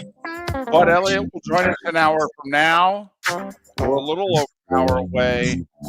Chris Perkins to talk the Dolphins as we begin the Diamond District bonus hour here on Miller and Moulton. MillerandMoulton.com, Miller_Moulton on X. Ladies and gentlemen, Mark Miller has produced not one, not two, but 3 poll questions for you to chew on. And you guys are doing a lot of chewing this morning. By the way, the text line is open for those of you that can't vote on X because you don't have an X account. 21,000 is the number. The keyword is Miller. So text Miller to 21,000 and you can answer any of our poll questions. Are you a chess person or a checkers person? David's a chess person. I'd like to be a chess person. I'm not smart enough. I'm a checkers guy. I think you already knew that, though. I mean, I think that was painfully obvious if you've been listening to this show for any length of time. But we ask you, because today is National Play Monopoly Day, what your favorite Monopoly piece is. We've got the car, the hat, the, what the hell else did I put on there? The horse. And, I got to look. That's how bad I am. The hell did we have? The horse, the hat, the dog, and the car. Right now, the car's running away with it. Chess beating checkers, but it's National Play Monopoly Day. What's your favorite board game at the moment? Trivial Pursuit leading Monopoly with Clue and Scrabble bringing up the rear. But we were talking a moment ago, David, about the Chiefs not making the playoffs. Yes. And someone texted in on the Pelican Roofing of Florida text line. Pelican Roofing of Florida, by the way, 1-866-9-PELICAN. 1-866-9-PELICAN. Statewide, commercial, residential. Give them a call today. They do a great job. Had them at my house. They were wonderful. But Texter says, you know, CBS may have to host a Taylor Swift concert to make up for the lost screen time for her. Well played, sir. I don't know. Is there another team and another game that could get Tony Romo to make the sounds that he makes during a Chiefs game? I mean, who else is he going to grunt over? Who else is he going to squeal over? By the way, should Gus Johnson and Tony Romo be the new broadcasting team? Or should it be McDonough, who sometimes gets that? His voice can crack. Right. Okay. But, I mean, he's not intentionally squealing. I mean, Gus Johnson and Tony Romo are intentionally making the sounds that they are making. Klatt talking about Gus in the Indiana-Purdue game was great because apparently Gus was a little under the weather. And when they scored the last touchdown, Trent thought that it broke Gus. He thought that was it. He said, yeah, I thought he was done at that point. He goes, I thought he was going to break down right in the booth. Yeah, it was something. But David, you discovered something else. I did. That was something.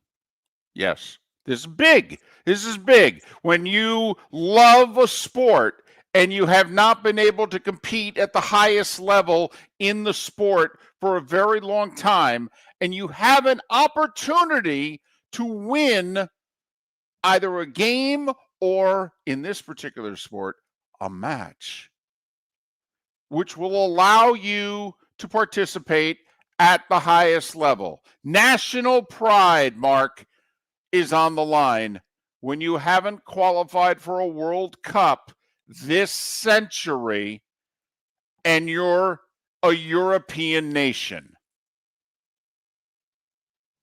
We go to David's favorite channel, the BBC. Scotland. BBC Scotland, not to be confused with BBC England. Alasdair Lamont on the call. Now it's back with McLean just inside the Danish half. Back in towards the edge of the penalty area. Gets a Danish head that gets to it. Not entirely clear. Kieran Tierney!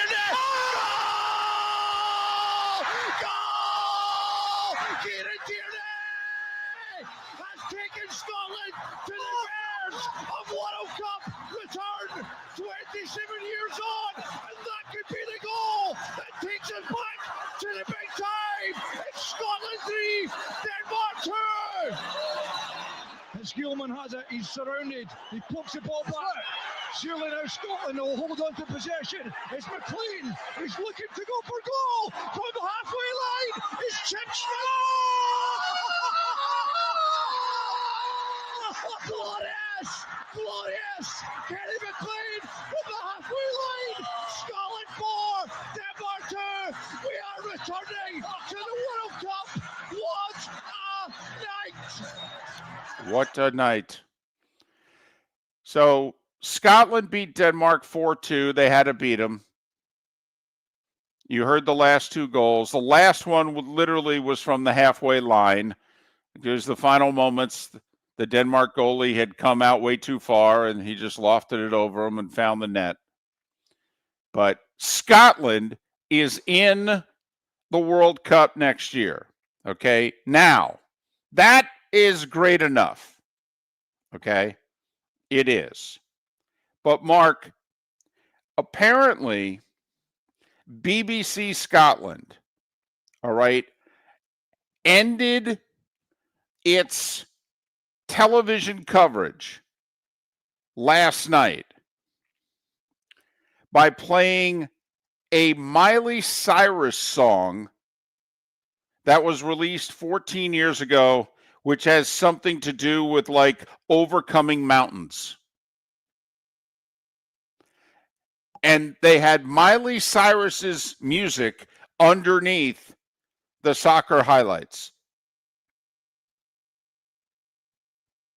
All right.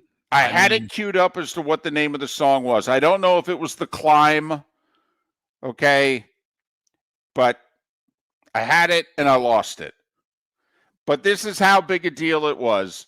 BBC Scotland and breaking out Miley Cyrus and putting those epic moments and music underneath it to end their broadcast last night. I will say after listening to that, and I get the exuberance and the excitement. I do. I don't know if I can ever criticize a color analyst for stepping all over the announcer again because that's stepping on your play-by-play guy right there. That's crushing your play-by-play guy.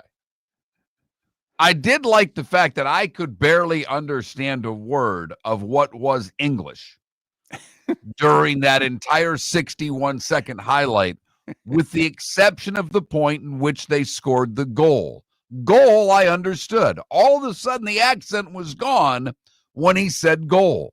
The rest of it, I wasn't too sure what the hell they were saying. But Scotland in. Correct. 4-2 over Denmark. Man, that's going to suck when they knock the U.S. out. Look at you. Look at you. Come on, if you're doing the seedings, don't you have to have a sense of humor? Don't you have to put them in the same grouping as England? I mean, come on. Don't you have to? If you have a sense of humor, but at the same time, if you have a sense of humor and they could knock out a team like the U.S., wouldn't you do that as well?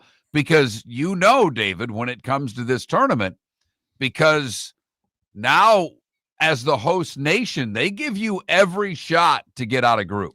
They usually do, although technically we're one of 3 host nations, even though we're the big one because we host the far and away the most matches. But technically Mexico and Canada are also listed as host nations. I understand, but they've doubled the size of the tournament.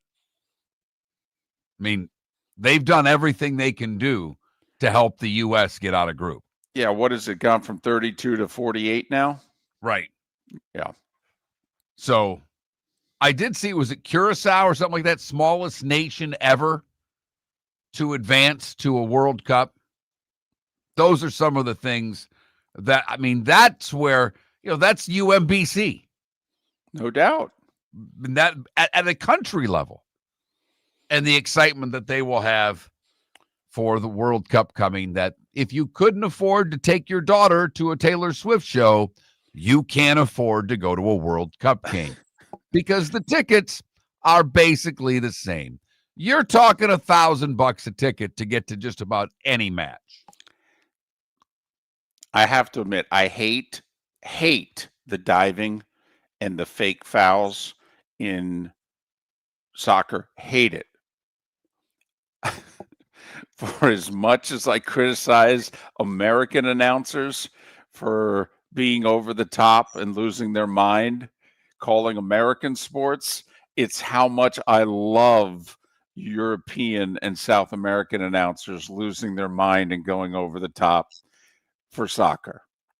I mean, I'll never forget Ian Darke, for New Zealand, who had already been eliminated from the World Cup, but scoring a late goal to salvage a tie so that they at least leave the World Cup with a result, as they say.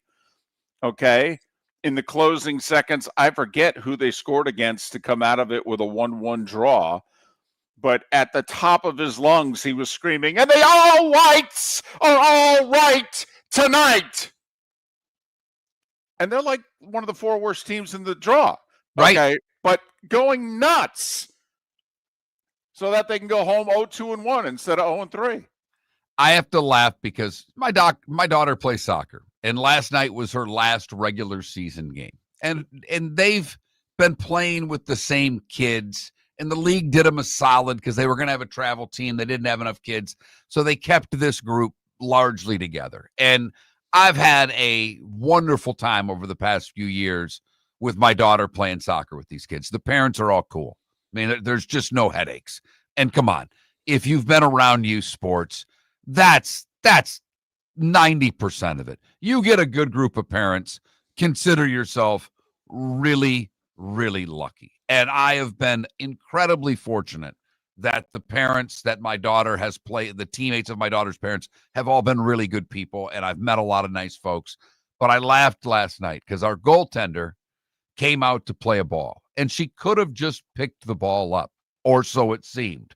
But instead, she dove, did a full barrel roll with the ball, and I just looked up and said, now she can play soccer. She's got this figured out. She's got the acting part of this down. That's important. Let this girl keep going. I don't know about the rest of them, but this girl's got it down right there. Very proud of it. It wasn't really a dive. No one touched her, but yet she still managed to dive and do a barrel roll. Like, that's a soccer player right there. So the Miley Cyrus song that BBC Scotland played underneath the highlights of them beating Denmark to go to their first World Cup in what will be 28 years when the World Cup begins was The Climb. Okay, it was released 16 years ago. Mark, I can almost see it. That dream I'm dreaming. But there's a voice inside my head saying, you'll never reach it. Every step I'm taking, every move I make feels lost with no direction. My faith is shaking. But I got to keep trying. Got to keep my head held high. There's always going to be another mountain. I'm always going to want to make it move. Always going to be an uphill battle. Sometimes I'm going to have to lose. Ain't about how fast I get there. Ain't about what's waiting on the other side. It's the climb. Sounds to me like she ripped off Ain't No Mountain High Enough and Every Breath You Take and morphed them into one song. And I will say, I'm glad you were able to get back to the Miley Cyrus song, because I know most of our audience was dying to figure out which song it was. But there, not only did we get The Climb, we got the lyrics of The Climb. And it's been a while since this show went musical lyrics. The last time we did it was MacArthur Park. And it was every bit as emotional as that was. Miller and Moulton. 3 poll questions. None of them, not one damn question, has anything to do with sports. Board games. Today is National Play Monopoly Day. Monopoly coming on the outside, now ahead of Trivial Pursuit.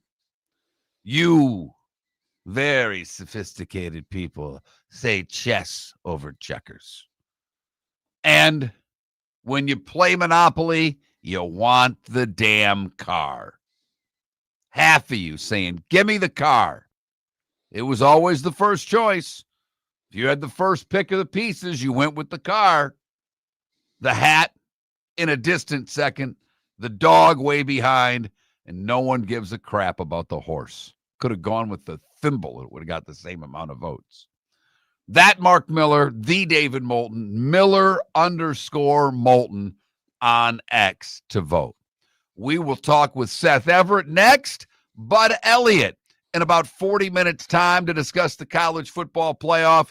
And in just a little over an hour from now, the red-hot Miami Dolphins. And we'll discuss them with Chris Perkins on Miller and Moulton. Mark Miller for Sleep Treatment Direct. They are helping me with sleep apnea. And by helping me, I mean curing me. No more CPAP machine. No more snoring. No more tossing. No more waking up exhausted. Their expert team got me the right treatment, fast and hassle-free. If you want to feel energized and get rid of your snoring, call Sleep Treatment Direct today. 444-1741. That's 239-444-1741. Sleep Treatment Direct. Sleep safe and sound. Let's talk the big differences between Floor Meisters and the big box store that sells flooring. Floor Meisters is family owned. They do flooring, not doors, nuts and bolts, or weed killer.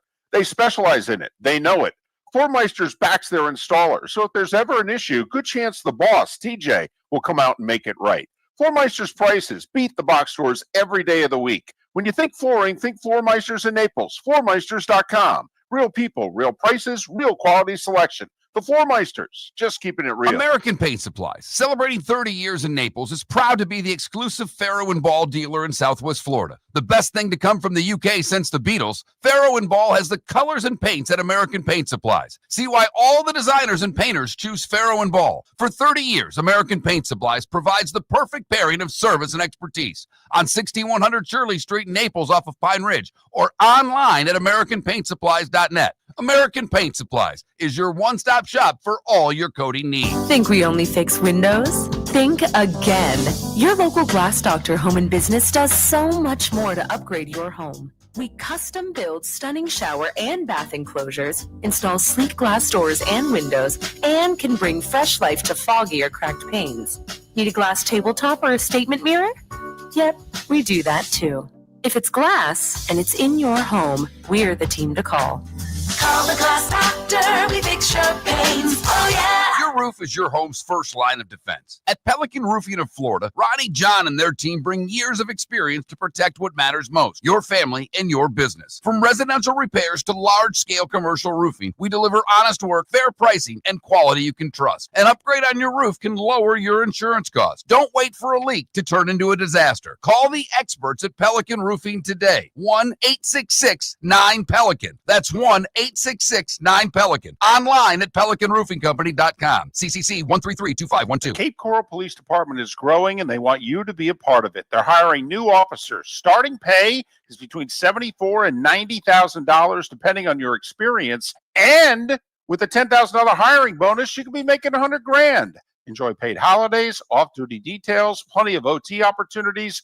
They're also hiring dispatchers and professional staff. So go to capecops.com. capecops.com. Be brave, be best, be Cape. This is Miller and Moulton.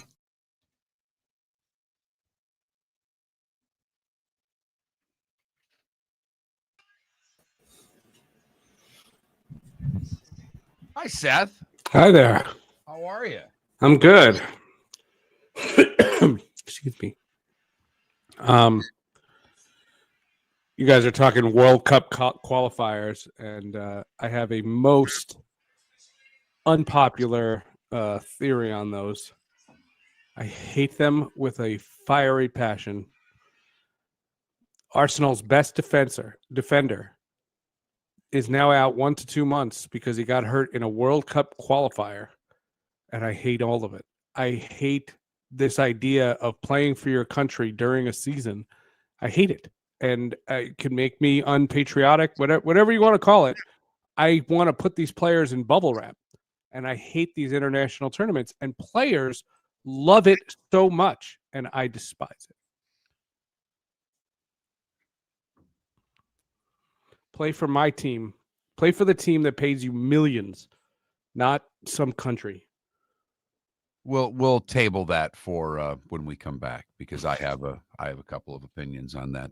I will say, because we won't talk about this on the air.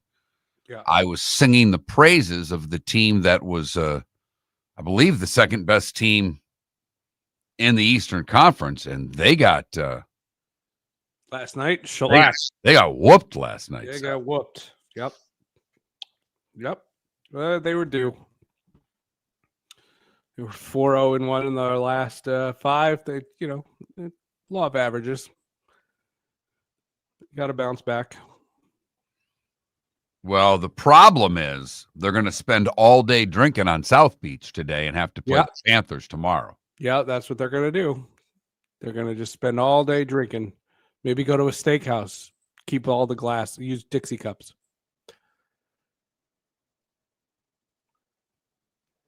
Get someone to cut your meat for you.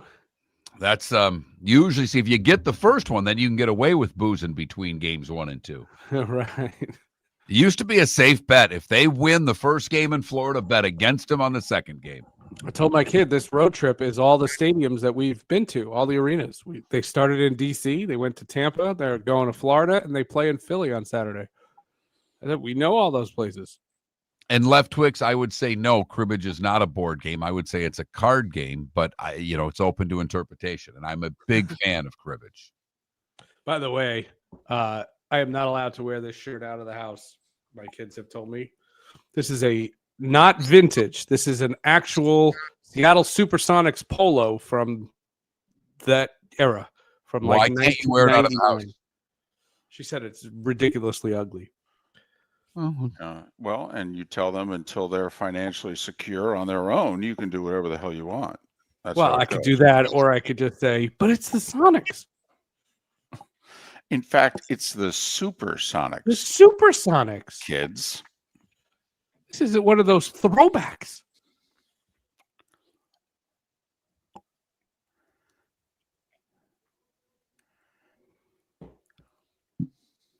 Left Twix, I was not going to try to sing. First off, I've never heard the song, so I don't know how it goes. And secondly, I'm not going to ruin Scotland's moment. The British announcers, by the way, they all have, like, in their arsenal, they have like these phrases when the goals are scored. Right. And it's hilarious. Sunderland scores a random goal on a Saturday afternoon, and it's like, and Sunderland has tasted the precipice. Yes. And you're like, what? Oh, I know. Oh, we They're love them. hilarious. We love them. Yeah. When that day when I had all the games going on at the same time, I put that game on because the announcers are great.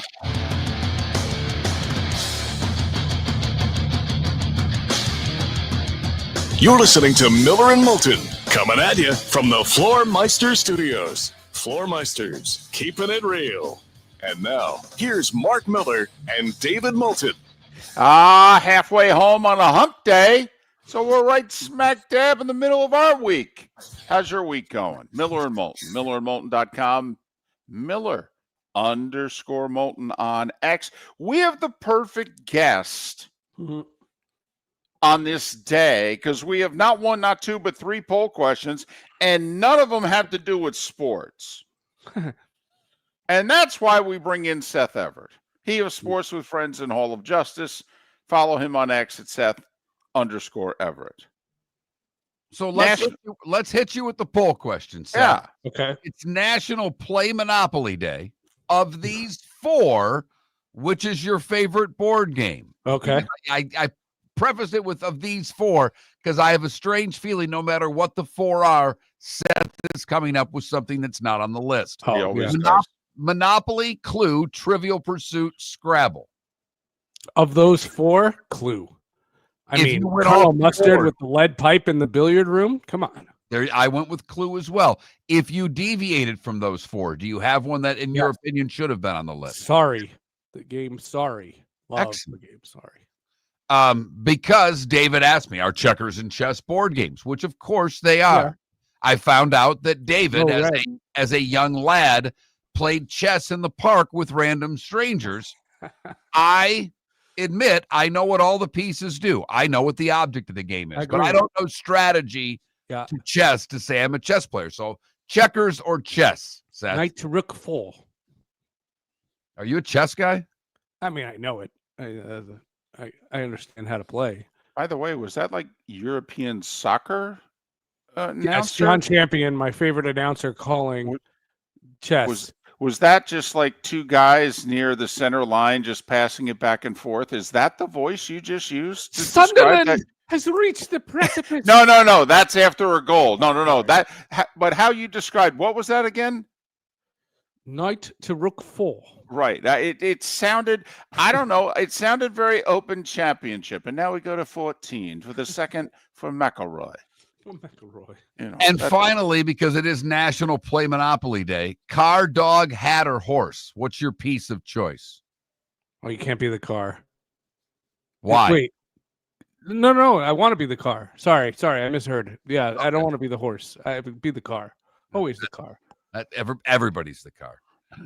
And before we began this interview, because Seth joins us via, basically a Zoom call, how we hook up and we're able to talk to Seth. And it's one of the many reasons you should join us on twitch.tv/Miller and Moulton or youtube.com/Miller and Moulton, because you take in the whole damn thing. You miss nothing. Oh, yeah. But Seth listened to our previous segment in which we talked about Scotland qualifying for the World Cup. And of course, a team qualifying for the World Cup for the first time in nearly 3 decades sent Seth off on a tangent. Seth hates the World Cup qualifiers. I hate all of the tournaments where you play for your country during a season when you play for your team. Right, because Brazil, certainly team comes before country. That's my point. Team before country. Unbelievable. And I said it was going to be unpopular. This guy, Gabriel Magalhães, he's a Brazilian defender. He's the best defender on Arsenal. And he is now out. That's why this is right. It's about your team. So I wake up yesterday morning and I find out that our best defender is out 1 to 2 months because of a leg injury because of the World Cup qualifier. Yeah. Was he able to play for his country in the World Cup? Well, he played in that game. Okay. And Brazil is going to the World Cup, so mazel tov to them. Good. Now, Seth, let me ask you another question. because I have a comparison to make into Sure. one of the best, I guess, made for TV, play for your country events that we've seen in recent I know where you're going. I know where you're going. Will your defender there from Brazil, what's his name? Gabriel Magalhães. Yeah, Gabriel Sabatini there. Will he be able to play in the postseason for your beloved Arsenal? Well, they don't have a postseason in there. He'll come back, but in 1 to 2 months, that's going to be January. That'll be around when Jack Hughes finally gets better. I can't believe that you, a European soccer fan, who has their seasons interrupted 17 times by 14 different tournaments, is upset that one of the times they're interrupted is so that they could play for their country. It's not. It happens all the time. Gabriel Yes. Jesus, Martin Odegaard, all these players get these massive injuries playing for someone else. Massive. And are they really massive, or now are you just Gabriel Jesus now, had a torn hold on. ACL. Hold a on. torn Okay. ACL. Okay. That's Another Gabriel? How many Gabriels are on Arsenal? There's a lot of Gabriels. A lot of Gabriels. Kind of like Landeskog there. I mean, man, but you're starting to also use the language. I know. Okay. I know. I mean, now the injuries are massive. Okay. I mean, think about the change that is happening. Okay. Your daughters aren't going to recognize you a few years from now if this continues, Well, I mean, the thing is, you get it as a headline, right? Unless we're watching all these World Cup qualifiers, you find out as a headline. The Athletic does a wonderful job of covering this kind of stuff. And when I get an alert on my phone that Gabriel's out 1 to 2 months, massive. 14 games he's going to miss. If he's out 2 months, he misses 14 games. I know. And for the team that he plays for. Yes, but not the country that he plays for. I don't care. I don't care. And you're right. Same thing. I apologize. There are no playoffs, and right now Arsenal's at the top of the table. Top of the table, baby. Top of the table. Right next to the salt and pepper. Right. This is like the Dodgers pitching without Kershaw for 2 months. It's really going to affect them. It's the same conversation when Tommy Lasorda called me a communist. And the idea of a World Baseball Classic, and you're going to play it in March, someone gets hurt. Edwin Diaz. Okay. Yes. And by the way, he didn't get hurt. Hold on. All the guards. By the way, Edwin Diaz got hurt not playing, celebrating. They won. They were jumping up and down. He blew out his knee jumping up and down. Okay. I mean, seriously. But anyway, you brought it up. The handbook, no jumping. That's not even an unwritten baseball rule, and they've got 400 of them, and that's not even one of them. You did, however, bring up something which has come about in the last 2 weeks, and we didn't discuss it. Manfred is serious, by the way, about during the season stopping it so that the stars can play in the Olympics. Oh, yeah. He wants to.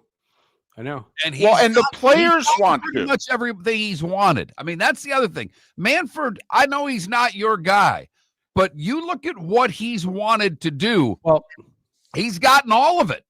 The only thing I want to know, the only thing I haven't been able to ascertain, when I had Wyshynski on Sports with Friends, we talked about how the NHL is not allowed to sell any advertising during the Olympics, and they're not allowed to sell any Olympic gear in their team stores.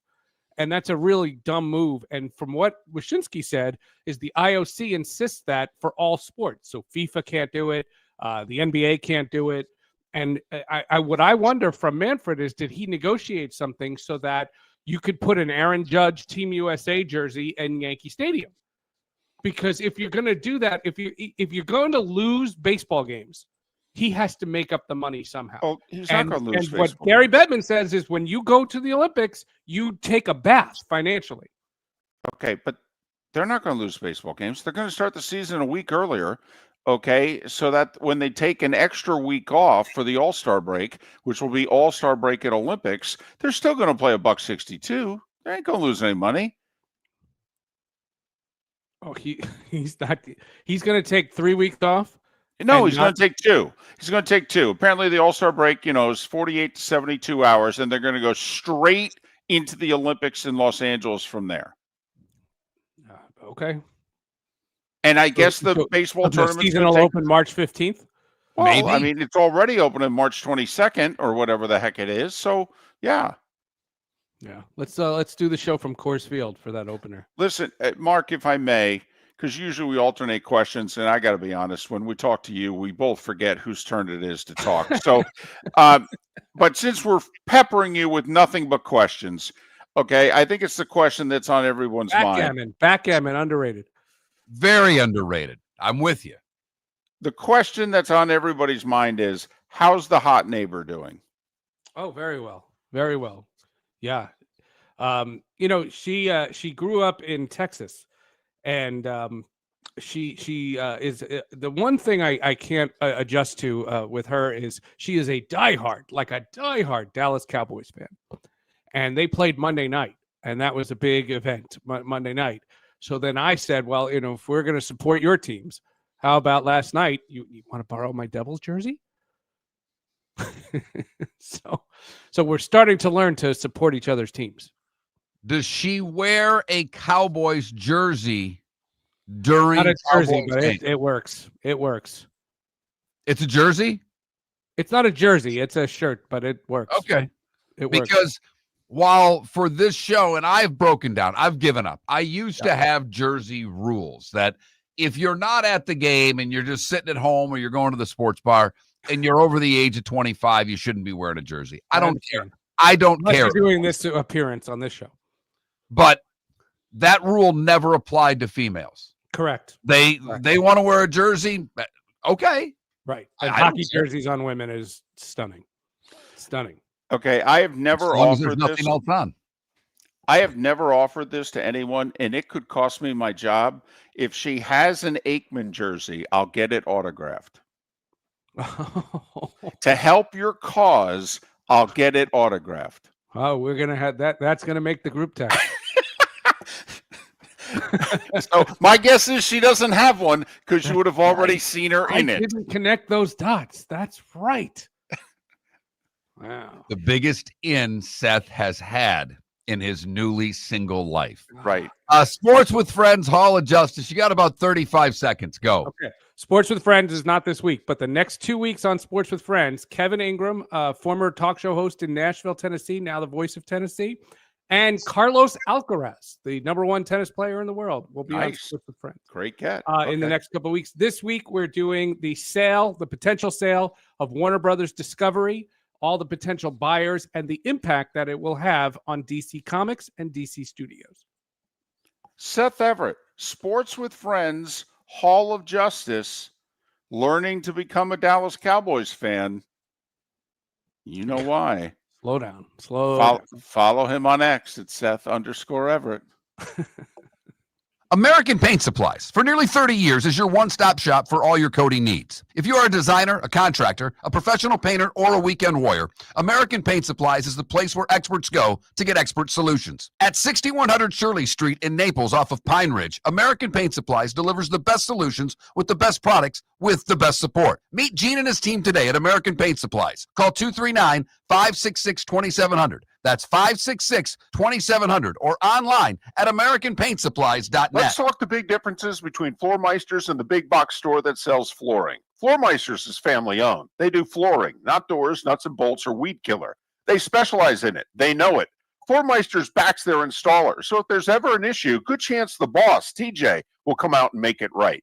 Floormeisters prices beat the box stores every day of the week. When you think flooring, think Floormeisters in Naples. Floormeisters.com. Real people, real prices, real quality selection. The Floormeisters, just keeping it real. Your roof is your home's first line of defense. At Pelican Roofing of Florida, Ronnie, John, and their team bring years of experience to protect what matters most, your family and your business. From residential repairs to large-scale commercial roofing, we deliver honest work, fair pricing, and quality you can trust. An upgrade on your roof can lower your insurance costs. Don't wait for a leak to turn into a disaster. Call the experts at Pelican Roofing today. 1-866-9-PELICAN. That's 1-866-9-PELICAN. Online online at PelicanRoofingCompany.com. CCC 13325. For over 50 years, the Nolan family has been dedicated to protecting local families. Nolan Family Insurance is a second-generation independent agency that specializes in home, flood, auto, and boat insurance. They take the time needed to explain your coverage options and answer your questions so you can make an informed decision that's right for you. If you're looking for an agency that treats you like family, call 941-639-1122 or go to NolanAgency.com. That's 941-639-1122 or NolanAgency.com. This is Miller and Moulton.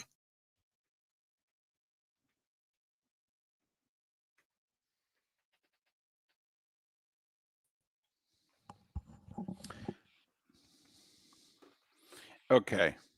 Adam, see, you're too young. You couldn't. Seth is 50. Okay. I don't think the hot neighbor is 28. Okay. I'm guessing the hot neighbor is at least late 30s, maybe early 40s. Okay. And so, therefore, hot neighbor would be very aware of who Troy Aikman is.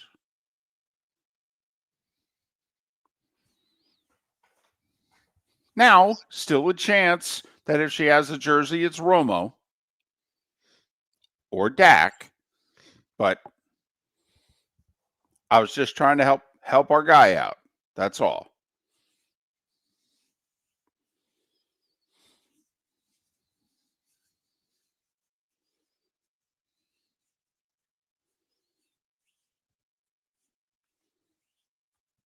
They knew who he was. They were speechless.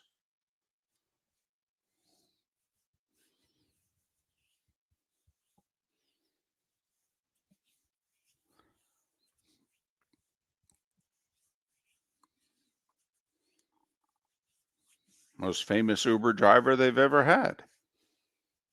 Ooh. The meatball mix is on sale at Mario's. Not really a week to be making sauce, though. That kills me. Wow. Just saying. You know,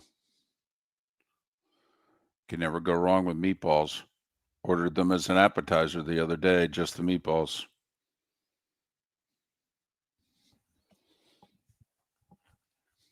I didn't realize that the guy who you took care of getting tickets for me is completely retired. I went to his office yesterday to drop something off. He's done.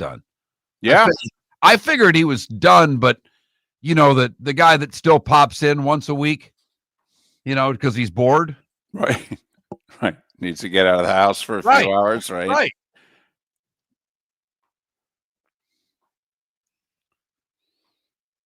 But he must have let somebody know that I might be stopping by because the gal was. All right.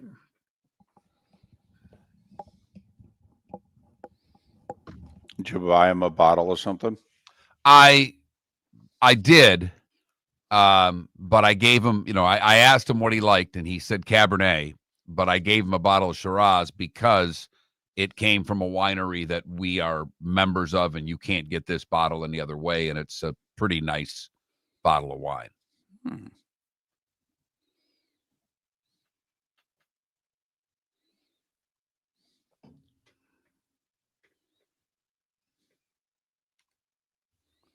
It's the last wine club that the wife and I are still a member of. Times are tough, man. Oh my God. So I take a cab from the airport. There's this cab company. They got them all lined up. And when I land in Jacksonville, and I get in the cab, and we're most of the way to the condo. And the guy pulls on the street about 3 miles from the house, and he drives past this gas station. And there had been no speaking for 25 minutes that we're in the car. None. And he goes, "Oh my goodness." And I go, "What? Everything okay?" He goes, "I got gas at that gas station this morning. It was $2.79 a gallon." I went, "Yeah." He goes, "It's $3.19. Thank you. I went, "Today?" He said, "I got it this morning." I'm telling you, I don't know why. When I said it to the daughter, I'm like, "What the hell happened that gas was $2.85 a day ago and it's $3.09 today. What in the hell happened? I said 40 cents. He goes, I swear to you, it was $2.79 this morning. I filled up my tank. And it was true. We got stuck at a red light. I turned and looked around. Damned if it wasn't $3.19. And Jake, a cab. Moulton apparently does not want to take Ubers or Lyfts. Why save money when you can take an overpriced cab? These cars are huge and they're beautiful. You're listening to Miller and Moulton. And now, here's Mark Miller and David Moulton. 21 minutes after the hour. You know, sometimes I realize all the material that I provide just being a weird old dude. Just being, yeah. Yes, I didn't realize I was so weird. Okay, until I started doing this show with you, Miller and Moulton, millerandmoulton.com. Miller_Moulton on X. Two guys that are going to go out today in some way, shape, or form and spend cash just to try to annoy the cashier. Yes. Yes. And one of us may take out some coins to either A, make it exactly even, or to make it so that we don't have to get pennies, and then watch the person's face as they try to do the math.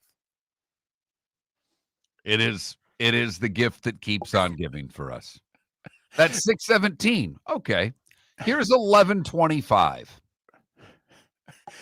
Or figure it out yourself. I'll give them 1122.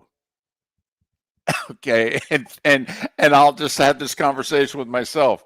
Do you think you'll get a nickel, or will you get a dime or a quarter? What are we betting on today? I'm betting on dime. Yes. By the way, David, it's happened to me. I was worried about this. You had warned me about this. Huh. But it happened. Yesterday, I had one errand to run, and I had a lot more time needed than just the one errand. I said, Thanksgiving's coming up. Whole family's going to be here. I need a haircut. Let's see. No. And I now use the app. I used to go to the salon enough. I don't care.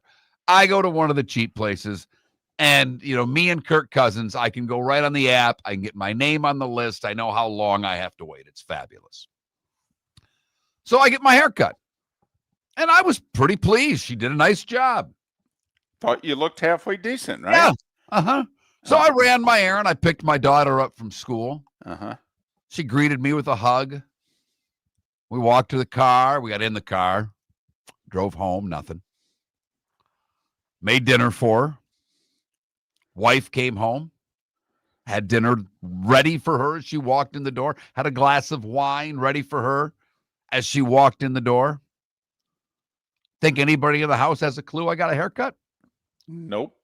There you go. And there you go. Write it down. Write the date down. Okay. There it is. It's over. You're right. It's officially over. I am not one of those get your haircut every 4 weeks kind of guy. I'm not. I hate haircuts. Don't ask me why.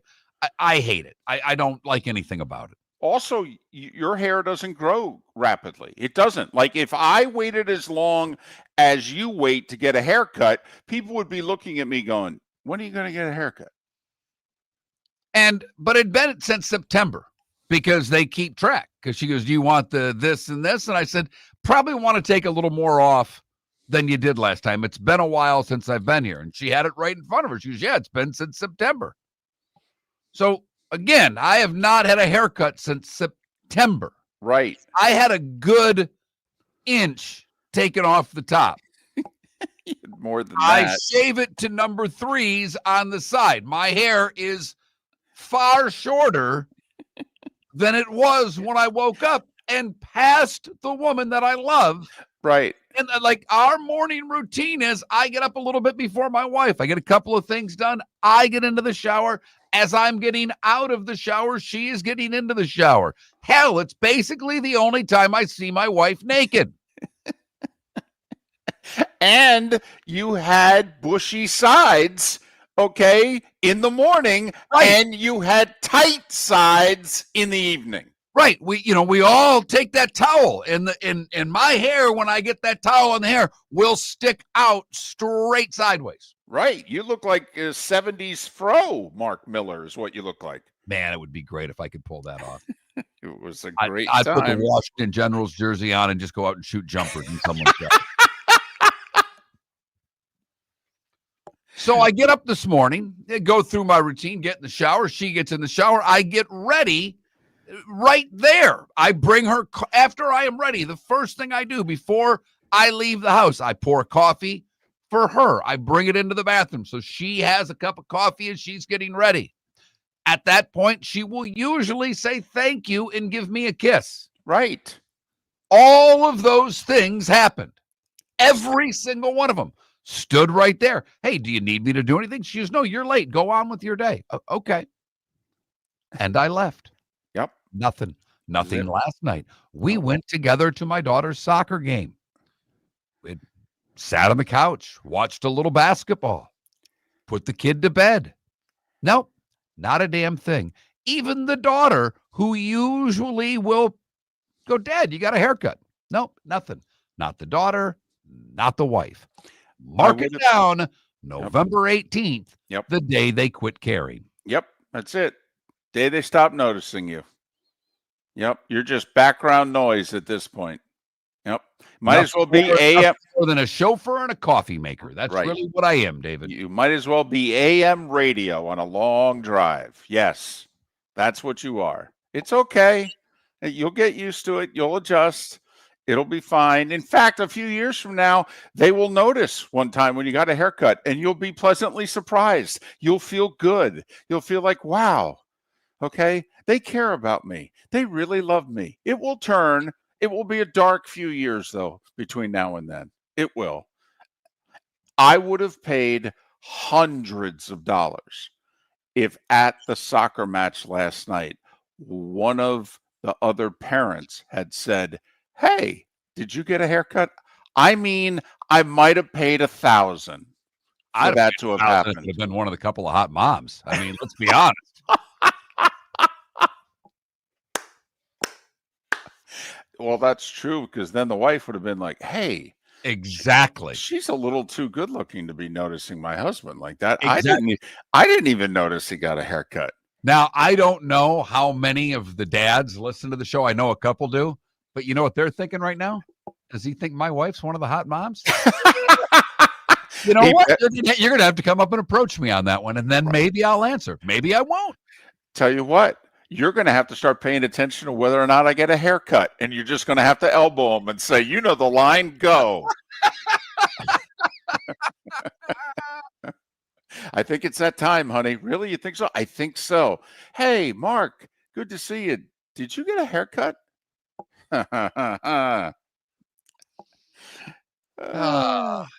So that's where life is right now. I have entered the Moulton phase of my life. Yep.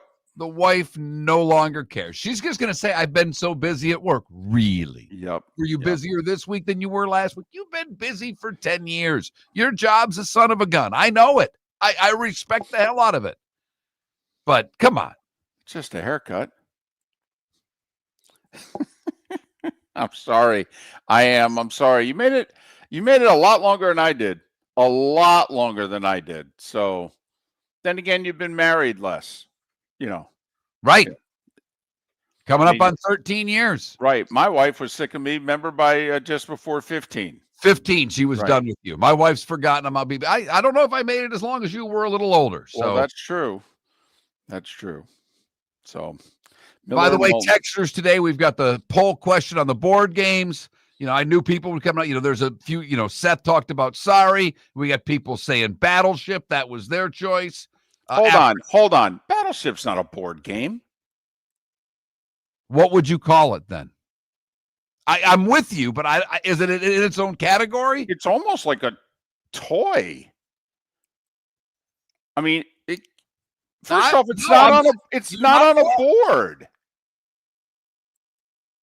You're not wrong.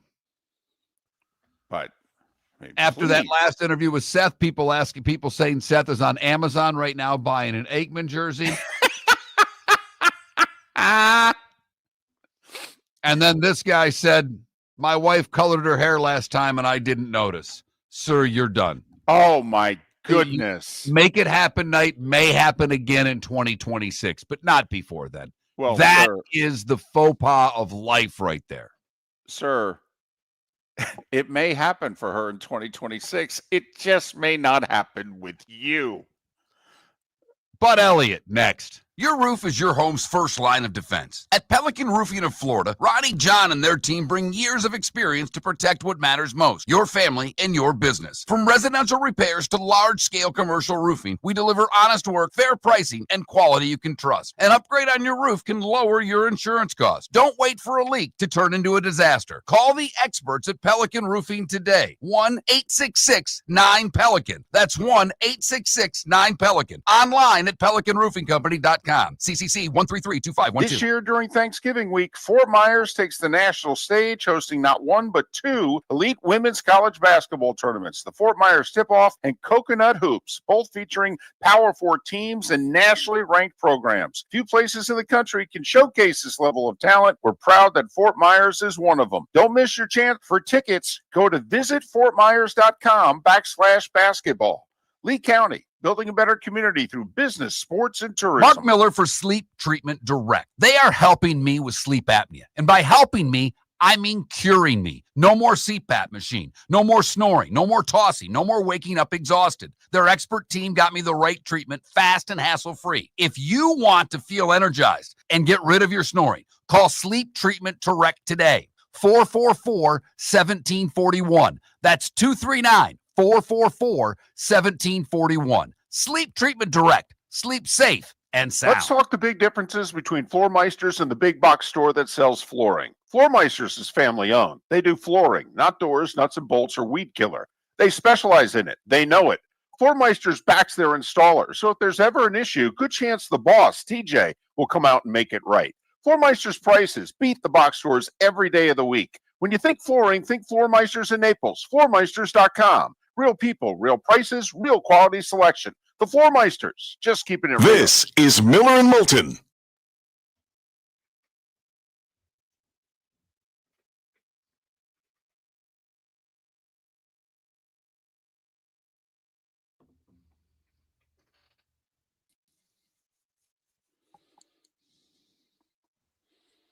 Yeah, that's 4 of them I have from today. I was going to say, and you I've tried, like, I'm glad you've caught on.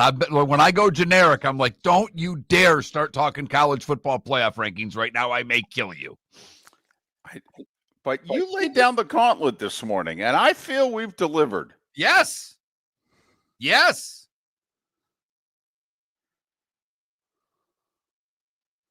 Wait a minute. No. Panda, hold on. Is there a board in Clue where you have to roll the dice to move your player? Battleship doesn't have a board. It's got 2 little things.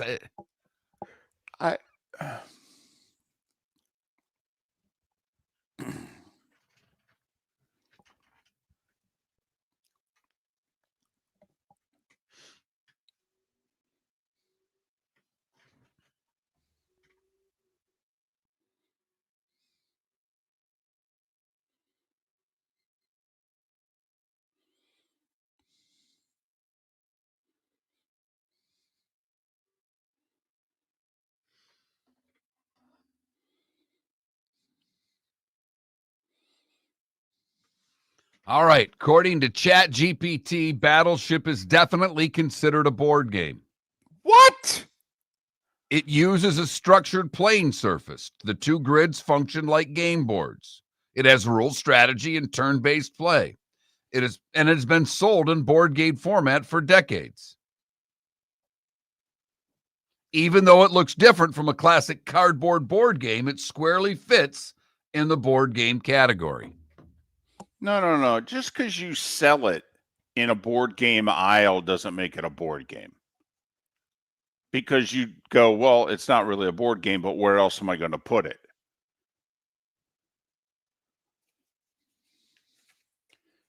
Boy, I protest that one. I want to take that to like the Independent Board of Sport in like Switzerland or whatever.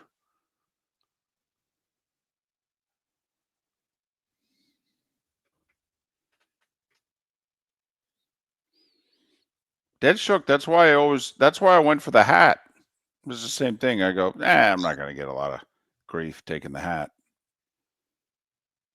I think cribbage is a card game. I see where you're at, Deadstroke. I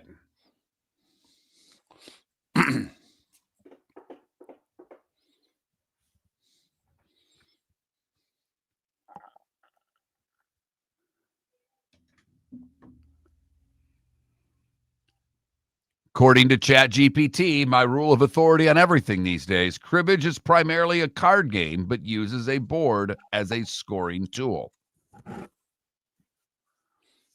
You have his number? I do. Okay. Have it right here. Listen, I understand. I'm going to call it now. This is more important. Okay. The battleship, debate is more important. I just wanted to make sure you had the board, phone number.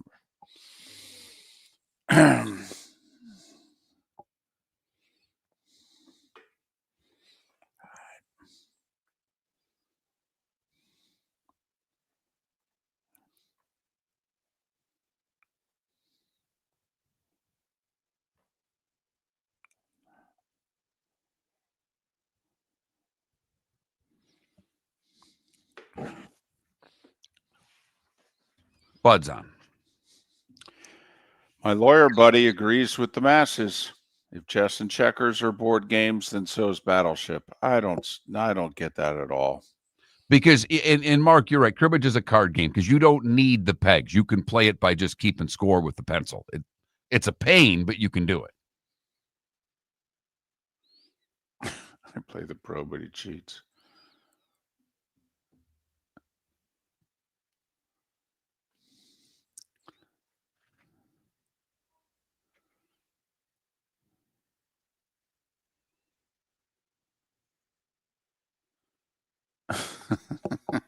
Funny, Panda. You're listening to Miller and Moulton. And now, here's Mark Miller and David Moulton. 22 minutes till the top of the hour. One of our longtime guests, one of our favorites, Bud Elliott, kind enough to join us. 24/7 Sports, No Cast, Cover 3 Podcast, CBS Sports. Follow him on X. Bud Elliott, 2 L's, 2 T's, and the number 3. Bud Elliott 3. Bud, it's David and Mark. How are you? Guys, I'm doing well. Just another week of college football playoff ratings and a couple weeks left to go in the regular season. All right. I know you don't get too concerned with the rankings because we all know they just do what they want week to week. Is there any point of reference in this week's rankings that you have a problem with? A problem, maybe a little bit, I guess. Digging into this, and obviously, declare your biases. I work for CBS. Obviously, we have rights to the Big Ten. I don't know that Oregon's resume really stacks up. In some ways, it is comparable to what Indiana did last year, where you didn't really have any wins over, true top teams, but you did, for the most part, pound the middle to bottom teams that you played, and you played one game against a real top team. Of course, this year, ironically, being the game they played against Indiana at home, and they lost by 10. But I think I'm a little surprised week by week that Oregon sits there at 7. I would prefer to have them a little bit lower and then give them credit if they rack up those wins against USC and Washington, which would probably be, honestly, guys, their first and second or first and third best win of the season. The best right now is the win at Iowa, which circumstantially was impressive, given that they had their top 4 pass catchers out for the game. But on the resume basis, Iowa does have 4 losses. But they had 2 when they played them. My guess is that if at the end of the year they beat USC and Washington, that Iowa will go down as their second best win ahead of Washington. But I see your point. We have a problem with Notre Dame, A, being as high as they are, B, being this week 4 spots ahead of Miami. I really have a problem with them ahead of Alabama. And it's important to me because I think right now Bama would be the last team in. And I feel that if anybody should be on the bubble, it should be Notre Dame before Alabama. Am I off base?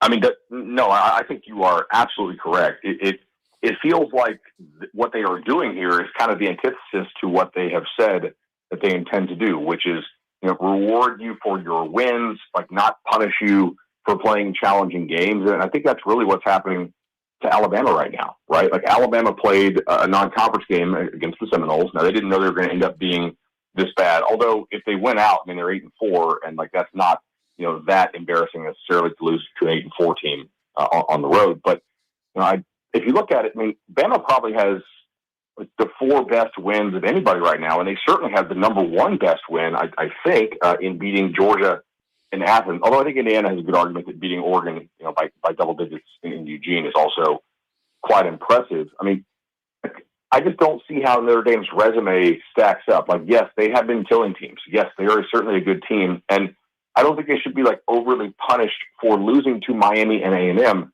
I just don't know like what great wins they have on this resume to be ahead of Alabama. I agree with you guys.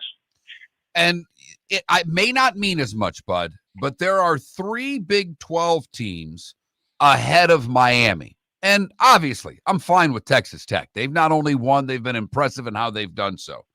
But Utah being ahead of Miami, to me, they're already trying to set barriers to keep Miami out should they win out.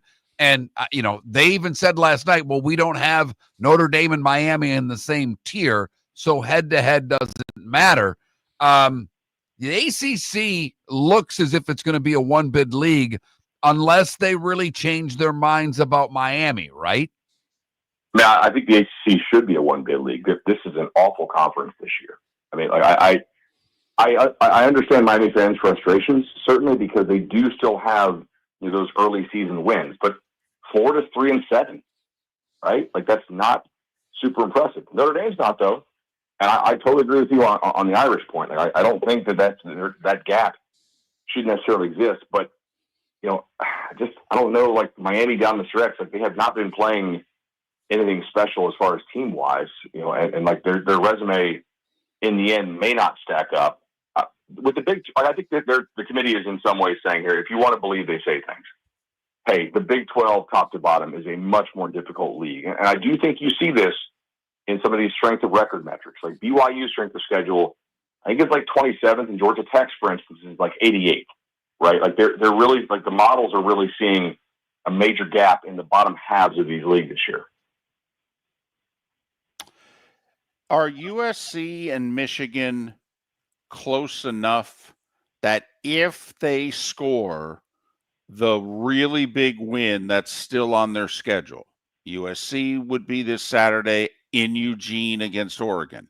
For Michigan, of course, we know it would be in a week and a half against Ohio State. Do you think USC at 15, Michigan behind Texas and 18, are they close enough where they could still, their 10-2 could get them in? So I'm very convinced that the Big Ten gets 3 teams in to this thing. I don't know that they really have a good chance to get 4 in, right? The 4 pass, obviously, like I do think that if Oregon loses at home to USC, or if they lose against Washington, that they're out, right? I do not think a 10-2 Oregon is going to get in based on some of these other rankings. So if USC beats Oregon, obviously, I think they will likely get in and take Oregon's spot. Michigan's an interesting one. Obviously, they beat Ohio State. I think like that's probably going to get them in. Like that resume looks a hell of a lot better. But I think most likely outcome here is 3 for the Big Ten and not 4. But I don't think there's really any chance they only get 2. That'd be a pretty shocking result. And Texas will take care of itself just as Michigan will. Texas has to play A&M in the year, right? If they win, maybe they're in, but if they don't, I don't think they're in either. But it's not a 0% chance. It's more like 1-20 type thing. And Mark, we've talked about the Alabama Notre Dame thing. Here's why I believe it's important. Let's just say that Oregon wins out, so the Big Ten's going to get 3, but Michigan wins out. Okay, we're going to move the 10-2 Michigan, who, by the way, might very well then qualify for the Big Ten title game. All right, so we're going to move them how high? Are we going to move them ahead of Alabama? And who's the last team in right now? Are we going to put Michigan ahead of Alabama? See, to me, you flip-flop Bama and Notre Dame, Bama's still in, and now we're debating 10-2 Notre Dame versus 10-2 Michigan. Put those resumes on the board. That's why I think the Notre Dame-Alabama ranking is a big deal. I don't disagree with you there at all, actually. That's a really well-made point by you. Here's one for you to debate for the rest of today if you're interested. Let's say Alabama wins out, and so they win the SEC. They're the one who took down 12-0 Texas A&M to make them 12-1. They're getting 3 seed. A&M's getting a 4 seed, right? You think that they'll freeze out Texas Tech? I do. Yeah. In that, I read, like in my model, there's a couple scenarios. I don't. It's 6th. I don't. I actually think they'll keep Texas Tech 4 or move Texas Tech up to 3. And I think they'll take the whole season. You're going to put a 2-loss team ahead of a 1-loss conference champion? If they're the SEC champion, absolutely. In fact, I had 3 SEC teams over Texas Tech in my model. I had Bama 3, A&M 4 because they lost the championship game, and then Georgia 5. Okay. I mean, like they already have Georgia ahead, right? I don't think that they lost to Bama on a neutral site for A&M, who otherwise would have had 12 wins, is going to drop them below Texas Tech. Tech would likely be beating BYU again, which they already kind of received credit for doing once, right? I think Tech's like 6th in that scenario if Bama wins the SEC. But Georgia fans keep telling me that Bama will not leapfrog Georgia if they win the SEC. I'm like, all right, I'm waiting for somebody who's not a Georgia fan to agree with y'all. So I'm curious what y'all think. All right, let's get to this week, and because I don't know, bud. I think I'm still baffled at Miami having no shot at this, even though they beat Notre Dame. I still believe head-to-head has to matter. Why the hell are we playing these games if head-to-head doesn't mean anything? I mean, so I agree with you that it should mean something, and I think it does mean something. I mean, like the Notre Dame win is almost the entirety of USF's resume at this point, right? I think that win is carrying a lot of weight. The debate comes down to, how much weight? Should it be like the sole determining factor? If you stack up the wins that they have, or just if you stack up the performances that they have, right? I think Notre Dame has a lot more impressive performances than Miami does. Obviously, the head-to-head should matter, but it's one data point. It's probably the most valuable data point, but I don't know that does it supersede the other 11? Or, well, I guess the other, 9 at this point, so we've only played 10 games? Does it supersede them? No. But if we're going to, judge you close losses, I mean, then we have to look at the teams that they played that are similar and how did they do. I mean, there are other factors in this that show Miami's every bit equal with Notre Dame. The only thing are the losses. So that's the difference. Good point. So that Pitt game will be an interesting data point coming up because Notre Dame played somewhat sloppily and still killed them. Like if Miami doesn't go up, doesn't murder Pitt, I don't think they're getting in. Fair enough. I'd agree with that. As Mark said, let's get to this week. I'll be in Eugene, which seems to be the game of the week.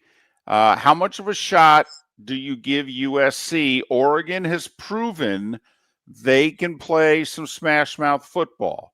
USC did it once this year in beating Michigan.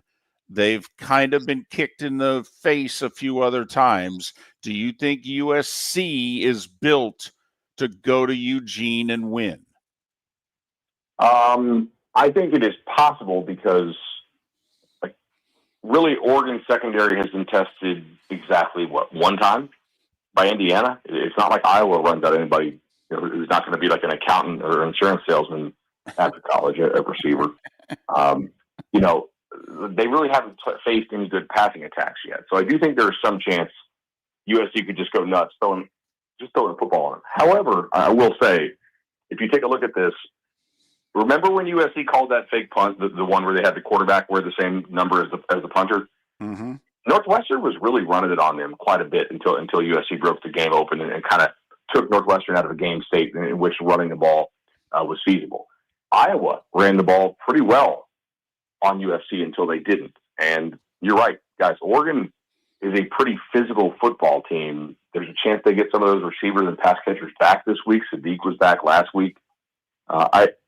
It's not impossible to see USC going out there and winning. They're certainly an improved team. I really think Riley, by the way, has this thing ready to take off in the next couple of years. Like, this recruiting class they're signing is very different. Like, I'm all in on him actually having like a real like career arc change or tenure change at USC.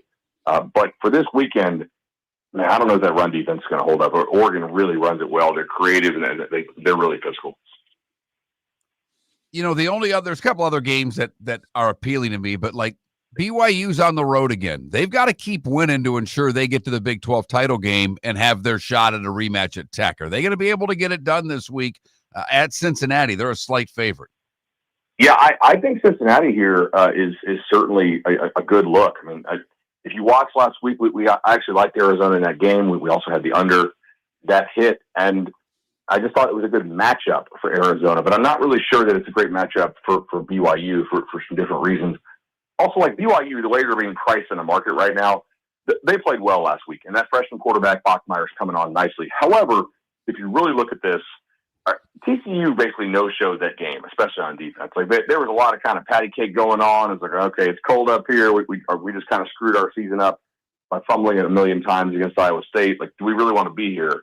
I think Cincinnati will want to be there, right? Like, I think if the Cincinnati team will come out motivated and angry because they still have a real shot to go to the title game. Got about a minute. Your best info on Lane Kiffin and his whereabouts next year.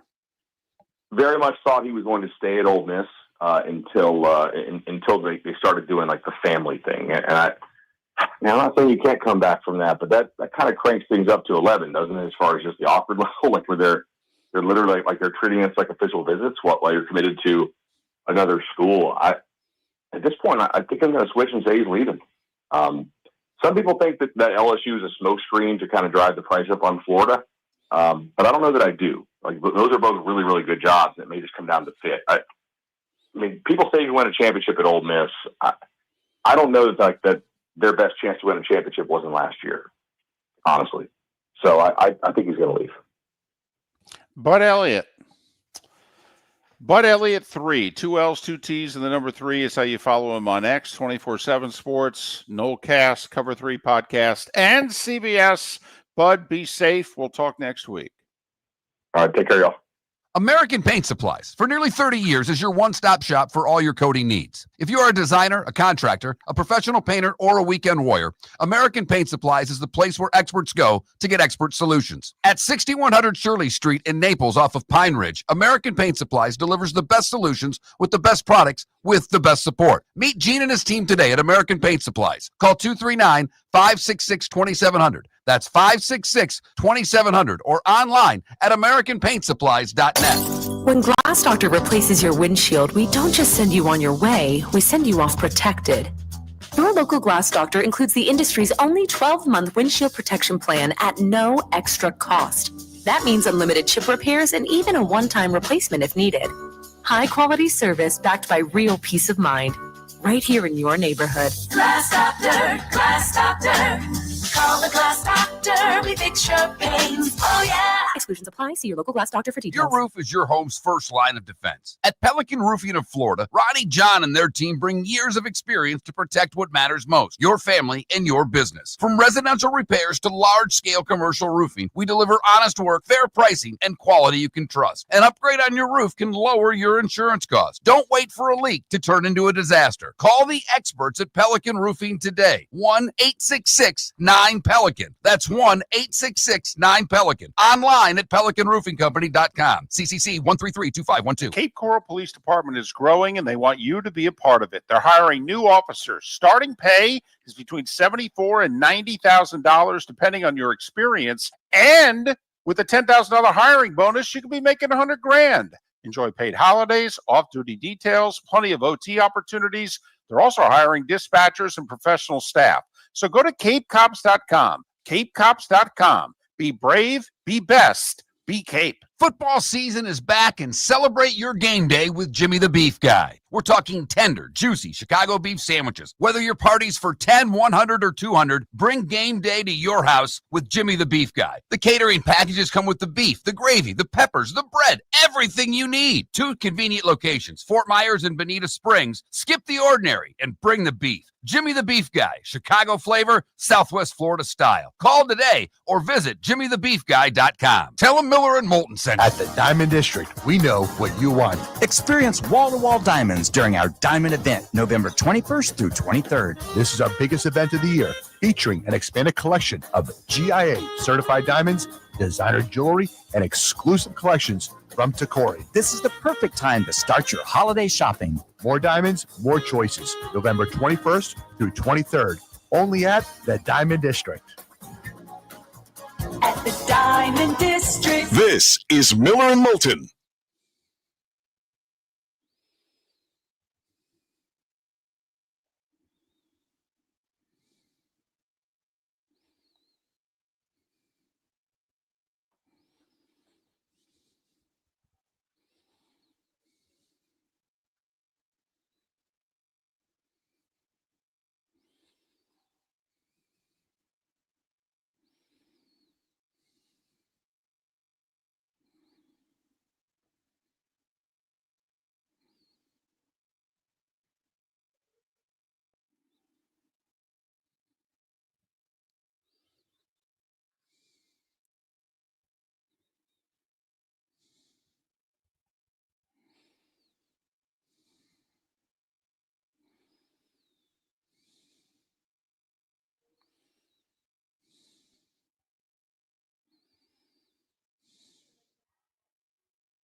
What's up, Chris? Gentlemen, how you doing? Hey, man, how are you? I'm good. I'm good. Down in San Antonio at my sister's. So yeah, Nice. It's all good. Yeah. You staying all the way through You staying all the way through Thanksgiving? No, because they play next week, so I'm coming back Sunday morning. Boy, you worked this out perfectly. Get a little family time. Don't have to sit down at Thanksgiving dinner and get into an argument with somebody. That's right. Exactly. All done. Exactly. Yeah, it's all gonna work out. Yeah, very nice. And so the Dolphins overcame Mike McDaniel, huh? See, I'm with you. The analytics people said he made the right play. You gotta be kidding me. I know. You know what? And I always say, David, the analytics don't take into account that Mike McDaniel could be coaching for his job, and the downs, the risk reward. I understand what Mike meant, but I'm kicking. I'm kicking. I'm sorry. I'm kicking. I didn't pay as much attention to the Dolphins game as I should have. Yep. I got people coming over Sunday, so I'm getting food ready because they're coming for the 1:00 game. So I'm getting stuff ready, and I had the game on, and Miami's about to score. Yeah. And all of a sudden I look, and Washington's got the ball, and I'm like, what the hell just happened? How did they not score here? Right. And so I rewind it, and I just stood there in front of the television going, he did what? Yeah, exactly. And I get it, but yeah. How many minutes was left in the game again? 144. Right. Okay. I would take analytic. I would fire the whole department, and I would take whatever was involved. If there was a machine or whatever, and I would throw it out the window because, I mean, there's no we're going to pass on taking the lead with 1:40 left in the game. Why? You're fired. Right. I agree. And I've argued with people about this, and I see what they mean, but you got to, the risk reward. That's almost a fireable offense if you lose that game in that fashion. Well, it's not like the game was tied at 31. Correct. The game was tied at 13. Correct. It's right. It's not like you.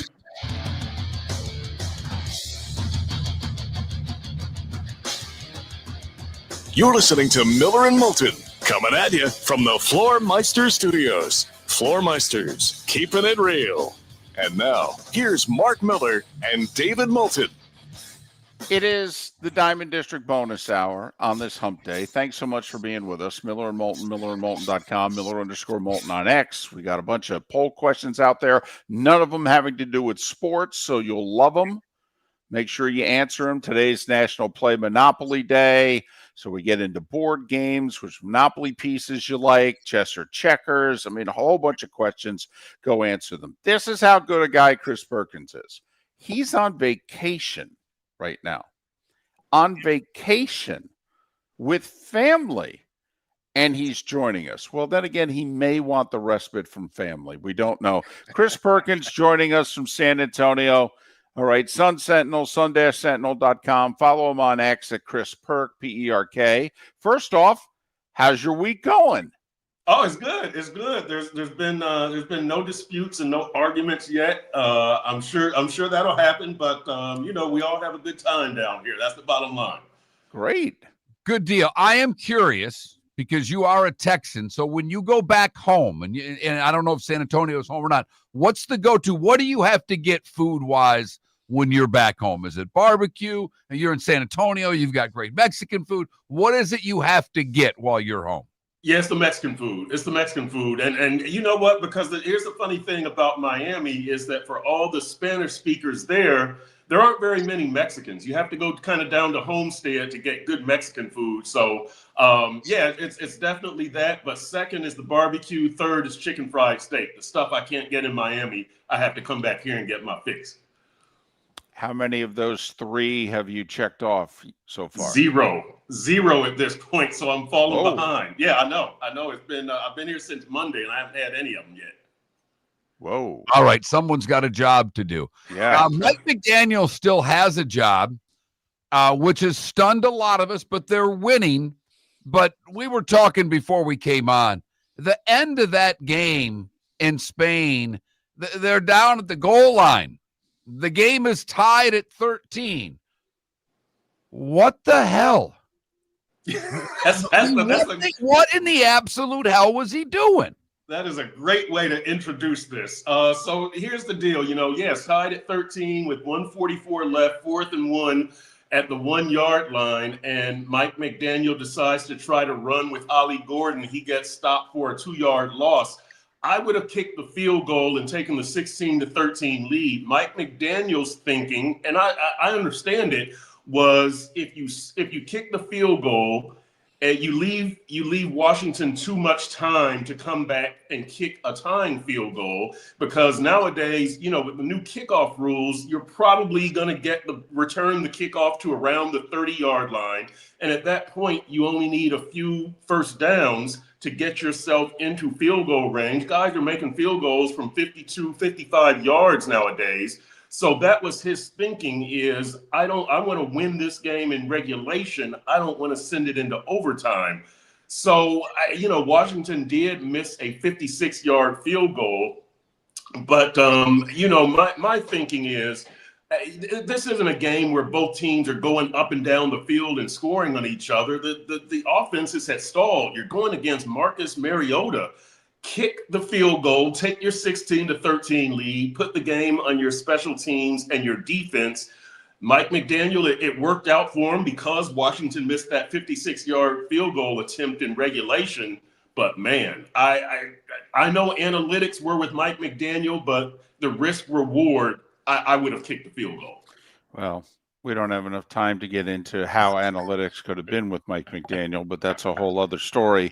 So this is happening, though. And you did lay this out a couple weeks ago. You said, hey, remember they were 2-6 last year, finished 6-3, and they were 2-7 this year. And you said, yeah, but let's check the schedule.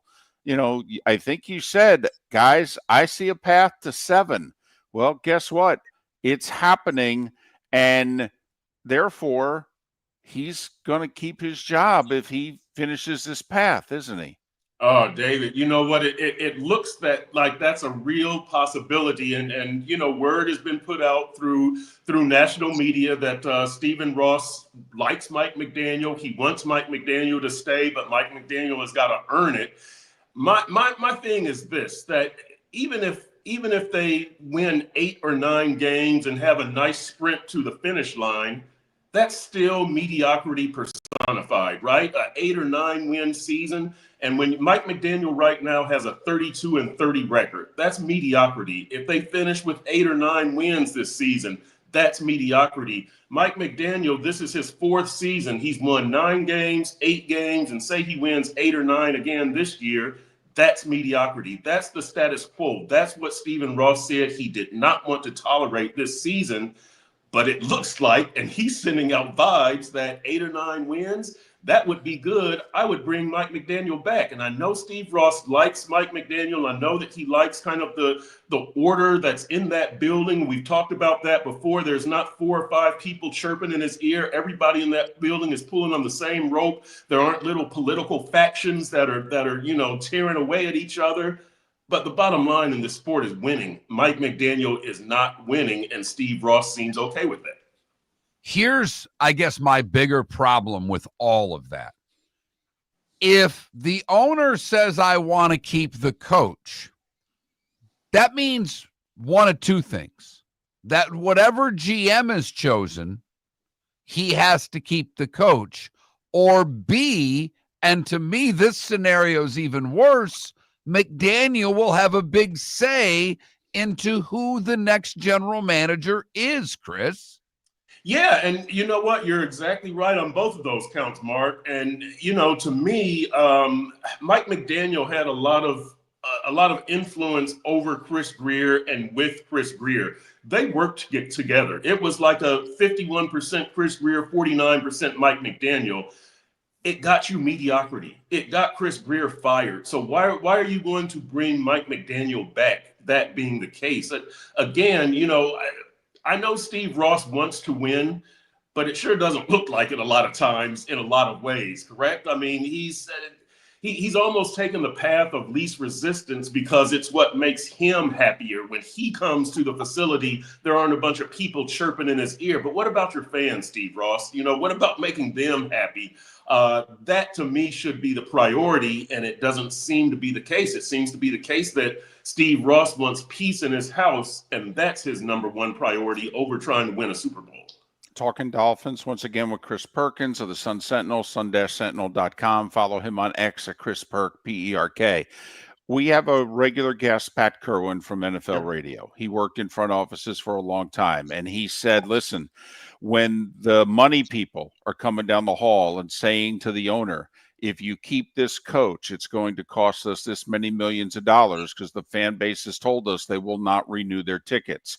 Doesn't that have to be going on in Miami, Chris? I mean, the fans don't want him to remain as coach. They have said to all of us, I'm not buying tickets if it's the same guy on the sidelines. Doesn't that factor in here?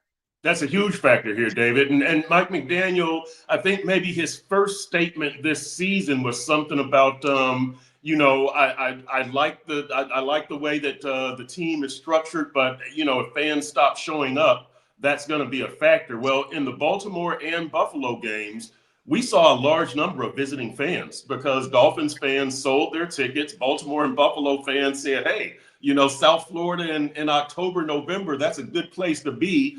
And I would say that, in those games, it was 20 to 25% road fans, Buffalo and Baltimore. So I want to see what the fans look like in these next couple of games for the Dolphins. The New Orleans game is a home game. Jets is on the road.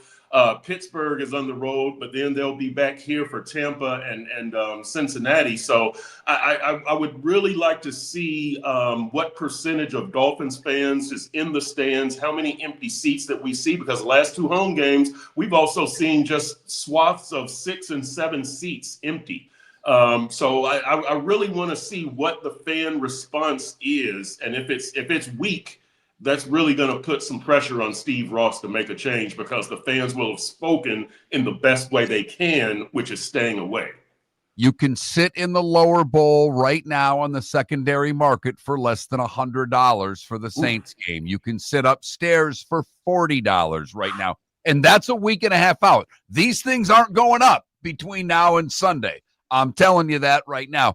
The other thing I thought of, Chris, when it comes to that, and I get the ticket part of it, and I agree with David, but the other side of it is the big money comes from the suites. That's corporate money. Yes. That doesn't seem to be going away. Suite holders still use it. They use it to bring clients. There are other reasons, plenty of reasons, if you have the money to have a suite, to have one. Is that a factor, too, that the big money is staying, that the corporate sponsorships are staying, or are they losing some of those because of on-field performance? Mark, I think this is where we get into how badly does Steve Ross want to pursue winning a Super Bowl? Because making money is one thing. Every NFL owner is going to make money through the TV contract, through your luxury suites, through the grandeur of your brand new stadium or your revamped stadium, whatever. The corporate money is going to come in because you want to entertain clients, et cetera, et cetera. It's the common fan. What does the common fan think? Are they showing up? Do they believe in your product? Are they excited about it? And do they think that you are giving an honest effort to win a Super Bowl? Or are you happy just treading water, making money, staying at that 9 and 8, 8 and 9 level? I think, to me, that's what pisses off fans. If you're not even trying to win, if you're happy collecting a paycheck, that's when you see a fan revolt. 30 seconds. One thing is being established, whether he stays as coach or a new coach comes in. Achane is the center of the offense now, isn't he? He is. He definitely is, and they need to extend his contract after this season. It used to be Tyreek Hill, right? It used to be get the ball to Tyreek. Now it's get the ball to Achane, and what I really like about that is that Achane represents the run game, right? And we've seen an uptick in the run game. I think that's better for balance. That's better for keeping the defense off guard, and it sets up the play action pass. So I like what the offense has done. I like the way Mike McDaniel has thought this out. But they've got to extend Achane's contract after this season. You don't want a Christian Wilkins, Rob Hunt situation where they get into the final year, they bet on themselves, and they win, and the Dolphins lose. I'm going to be extremely disappointed in you when we talk next week if you've not had chicken fried steak, some brisket, and some Mexican food, okay? Go do your job, Chris. That's it. That's right. Do your job. That's it, man. I need to do a hold my beer, and I'll go get all 3 of those. Channel your inner Belichick and just do your damn job. Chris Perkins of the Sun Sentinel, sun-sentinel.com. Your roof is your home's first line of defense. At Pelican Roofing of Florida, Ronnie John and their team bring years of experience to protect what matters most, your family and your business. From residential repairs to large-scale commercial roofing, we deliver honest work, fair pricing, and quality you can trust. An upgrade on your roof can lower your insurance costs. Don't wait for a leak to turn into a disaster. Call the experts at Pelican Roofing today. 1-866-9-PELICAN. That's 1-866-9-PELICAN. Online at PelicanRoofingCompany.com. CCC 1332512. At the Diamond District, we know what you want. Experience wall-to-wall diamonds during our diamond event, November 21st through 23rd. This is our biggest event of the year, featuring an expanded collection of GIA certified diamonds, designer jewelry, and exclusive collections from Takori. This is the perfect time to start your holiday shopping. More diamonds, more choices. November 21st through 23rd, only at the Diamond District. At The Diamond District. American Paint Supplies, for nearly 30 years, is your one-stop shop for all your coating needs. If you are a designer, a contractor, a professional painter, or a weekend warrior, American Paint Supplies is the place where experts go to get expert solutions. At 6100 Shirley Street in Naples off of Pine Ridge, American Paint Supplies delivers the best solutions with the best products with the best support. Meet Gene and his team today at American Paint Supplies. Call 239-566-2700. That's 566-2700 or online at AmericanPaintSupplies.net. Let's talk the big differences between Floor Meisters and the big box store that sells flooring. Floor Meisters is family owned. They do flooring, not doors, nuts and bolts, or weed killer. They specialize in it. They know it.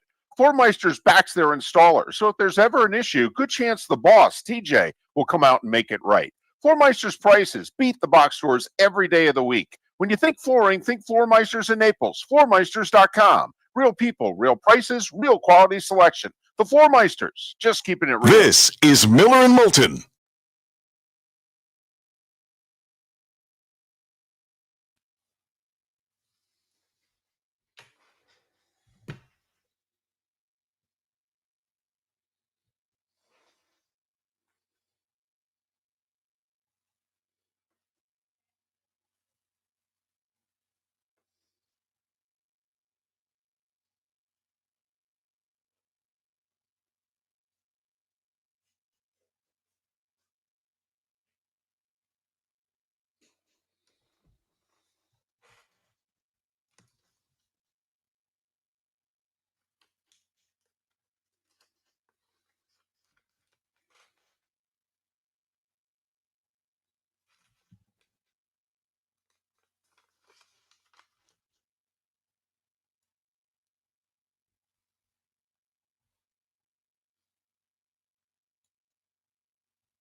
I will say, John, I may call him and ask him. I don't know if I'll get Mike on for a whole segment for that, but it is certainly what the Bucs were awful against Buffalo last week on kick returns. Awful.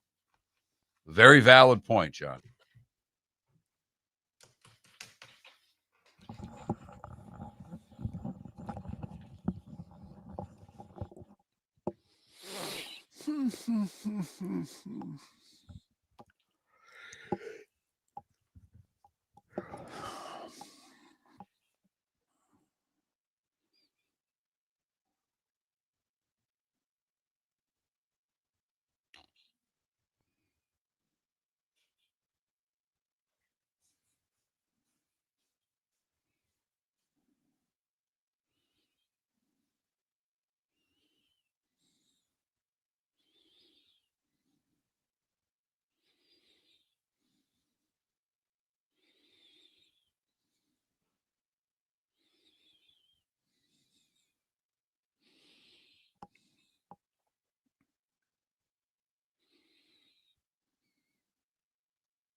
Welcome back to Miller and Moulton. Text the guys what's in your mind at 21,000. That's 21000. And now, here's David Moulton. 21 minutes past the hour. Thanks so much for being with us. Miller and Moulton, millerandmoulton.com, Miller_Moulton on X. Mark? David? You may have it in your next segment. And if so, I apologize. But today's an anniversary. Okay. In fact, if I had remembered it, probably should have tried to book this guy as a guest who we've had on a couple dozen times. Today's an anniversary of something that happened, which really, Mark, should have been the end of me betting forever. Okay. And I was 12. Is 12. Is this the Miracle at the Meadowlands? Yep. I do have it, and that's okay. No need to apologize. I was a month shy of turning 13 and didn't spend a whole lot of time with my dad, but this was one of those times where he was around, and I think he was in between marriages, and I was seeing him when I would go visit his mom, and she was the Met fan. She turned me into a Mets fan. And he would, through the job that he had, he would come home with the sheets. Right. For those of you who don't know, it's basically a parlay card. It had all the games on it, and you could pick two. I think, did Jeff pick 3? Had to pick 4 on this one, but you got 10-1 for all the money you put down. And so what he said was, he said, listen, I'll put the $5 down for you. You pick the 4. And as I remembered it, my first 3 picks were 1:00 games.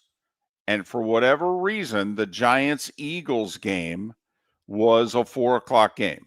But that happened a lot because back in the day, they never showed the Giants and Jets at the same time, because the Jets aired on NBC and the Giants aired on CBS, and they wanted the New York market to be able to watch, their teams and not have conflicting audiences and what have you. Remember, the NFL's not the number one sport in the land in the late 70s. It's growing, but baseball's still king. So as I remember it, it was a late afternoon game, and the Eagles were a 1.5-point favorite over the Giants. And the Giants were leading 17-12 because the Eagles kicker had missed both extra points. There was no 2-point conversion. It was 17-12. And all the Giants had to do, infamously, was take a knee. They didn't do that back in the day. No, they did not. No, Okay. You ran it into the line of scrimmage with your fullback. So the Giants ran it into the line of scrimmage on first down, and there was a bit of a brouhaha. So much so that the Giants decided, you know what, let's play it safe. And on second down, Joe Pisarcik, okay, in which you couldn't just take it and kneel. You had to make it seem like a football play. So he took the snap and faked as if he was running around for a second and then went down. And the Eagles tapped him, and there was pushing and shoving amongst the linemen. And on third down, they decided not to do that again, and we all know what happened. Pisarcik puts it on Zonka's hip pad. Ball bounces off the ground, straight up in the air. Herm Edwards coming off the edge, grabs it, returns it for a touchdown. 18-17 Eagles. And now we line up for the extra point. And this one he makes. Final score, 19-17. Huge game in the standings. If the Giants had won, the Giants and Eagles would have been tied. I think they both would have been 6-6 with 4 to play. So the Eagles won to go to 7-5. The Eagles end up making the playoffs. They get the last playoff spot that year in the NFC. First time the Eagles had made the playoffs in like 15 plus years. That's the one where you see Dick Vermeil crying in the owner's arms. We're a winner. We're a winner. No one can ever say we weren't winners. Okay. I mean, it was a huge game in the standings. It eliminated the Giants essentially. It also led to the Giants fans imploding. They're done. They've had enough. 15 straight seasons without the playoffs. 14 of the 15 seasons were losing seasons. The banners started flying over the Meadowlands, the whole deal.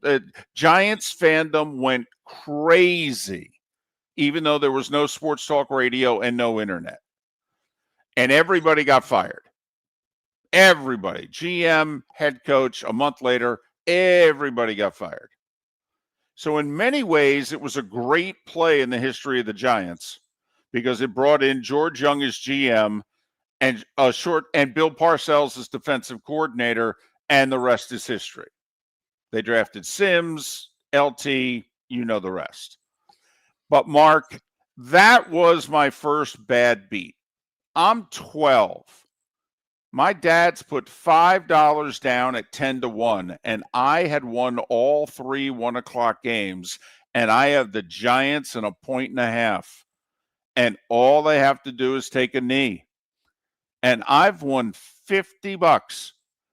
$50 at 12 in 1978. Do you know what that is today? Hundreds of dollars. I think it's at this point of the show, I should remind everybody that David's record against the number this year is 35-57. That's right.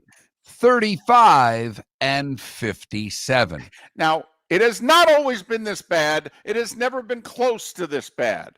Okay. However, that should have been the day that the gambling stopped for me, that I should have just been like, no, I don't gamble. Why don't you gamble? It's too painful to discuss.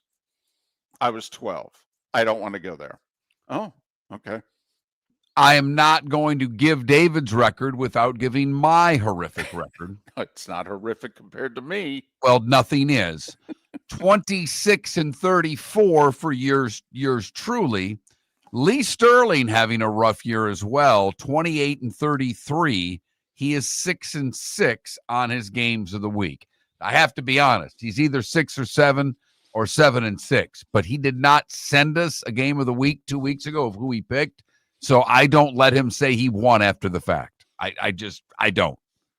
Not happening. It's on us, but he can't get credit for a win or a loss without an actual text being sent with who the pick was. A reminder, 7 a.m. on Friday, Lee Sterling will make his picks. 7:21 on Friday, we will make ours. I would suggest going the other way. So to review, 47 years ago today, I became mush. And it really hasn't changed since. Someone was able to figure out the value of that money today, it would be $248.45. At 12, a month before your birthday. Are you kidding?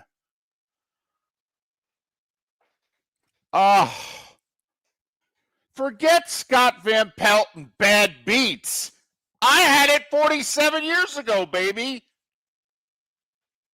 And my guess is he did his own short segment following the bad beat. I remember he scores, and my dad's like, oh, no. And I instantly, you know what? This is maybe when I knew I was going to be a spotter. I instantly said, hold on, Dad. He's got to make the extra point, and he's already missed 2. I was such a loser, even back then. Your roof is your home's first line of defense. At Pelican Roofing of Florida, Ronnie John and their team bring years of experience to protect what matters most, your family and your business. From residential repairs to large-scale commercial roofing, we deliver honest work, fair pricing, and quality you can trust. An upgrade on your roof can lower your insurance costs. Don't wait for a leak to turn into a disaster. Call the experts at Pelican Roofing today. 1-866-9-PELICAN. That's 1-866-9-PELICAN. Online at pelicanroofingcompany.com. CCC 1332512. When Glass Doctor replaces your windshield, we don't just send you on your way, we send you off protected. Your local Glass Doctor includes the industry's only 12-month windshield protection plan at no extra cost. That means unlimited chip repairs and even a one-time replacement if needed. High-quality service backed by real peace of mind, right here in your neighborhood. Glass Doctor, Glass Doctor. Call the Glass Doctor. We fix your pains. Oh, yeah. Exclusions apply. See your local Glass Doctor for details. This year during Thanksgiving week, Fort Myers takes the national stage, hosting not one but 2 elite women's college basketball tournaments, the Fort Myers Tip-Off and Coconut Hoops, both featuring Power 4 teams and nationally ranked programs. Few places in the country can showcase this level of talent. We're proud that Fort Myers is one of them. Don't miss your chance. For tickets, go to visitfortmyers.com/basketball. Lee County, building a better community through business, sports, and tourism. American Paint Supplies, for nearly 30 years, is your one-stop shop for all your coating needs. If you are a designer, a contractor, a professional painter, or a weekend warrior, American Paint Supplies is the place where experts go to get expert solutions. At 6100 Shirley Street in Naples off of Pine Ridge, American Paint Supplies delivers the best solutions with the best products with the best support. Meet Gene and his team today at American Paint Supplies. Call 239-566-2700. That's 566-2700 or online at AmericanPaintSupplies.net. This is Miller and Moulton.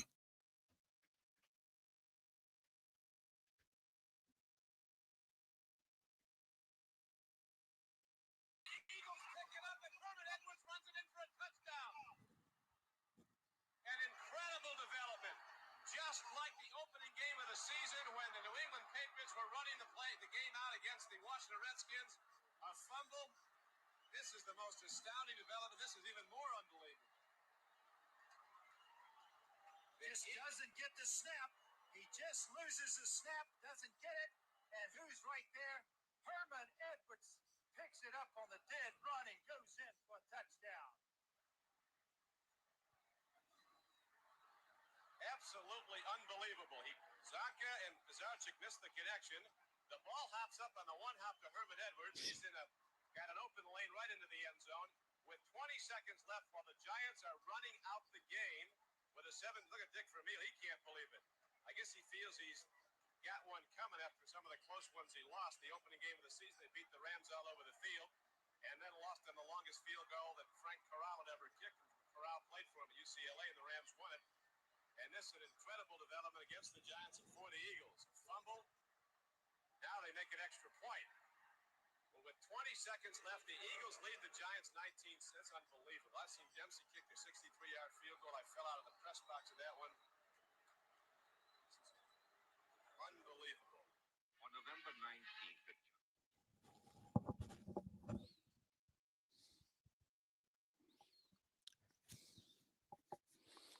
I had forgotten it was Cricky and Sonny Jurgensen.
Golly.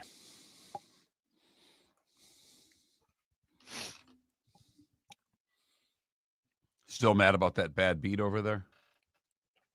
I just wanted to fill in even, make sure any of the blanks. I had forgotten it was Don Criqui and Sonny Jurgensen doing the game on CBS.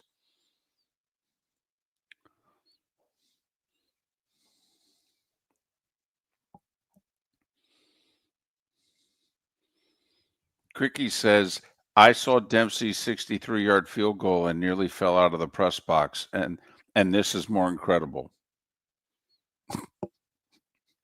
Favorite part about that 63-yard field goal is all the Lions players who are just standing there. They're not attempting to block it. They don't think there's any shot. Nope. And it was the last play of the game, too, man.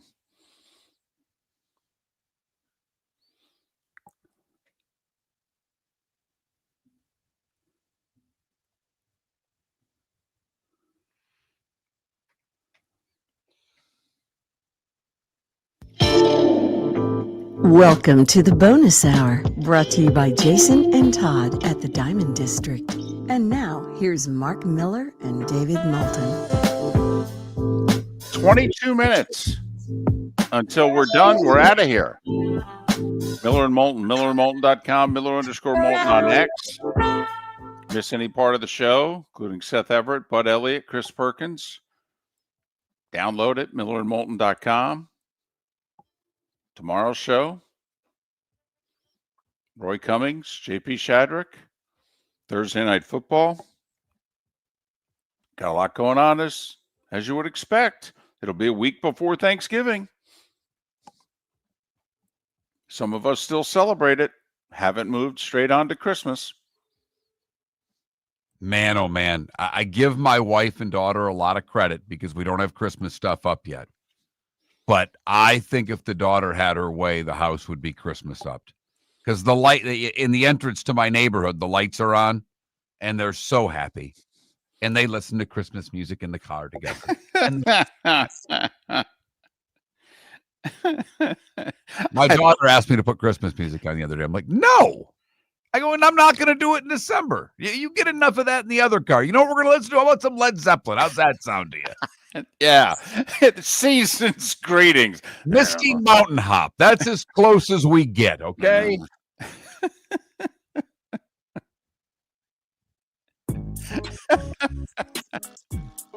It's that time again, nearing the end, but not quite there yet.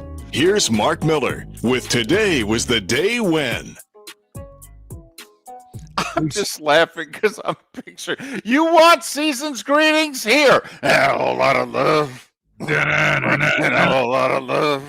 How about Cashmere? How about that one, honey?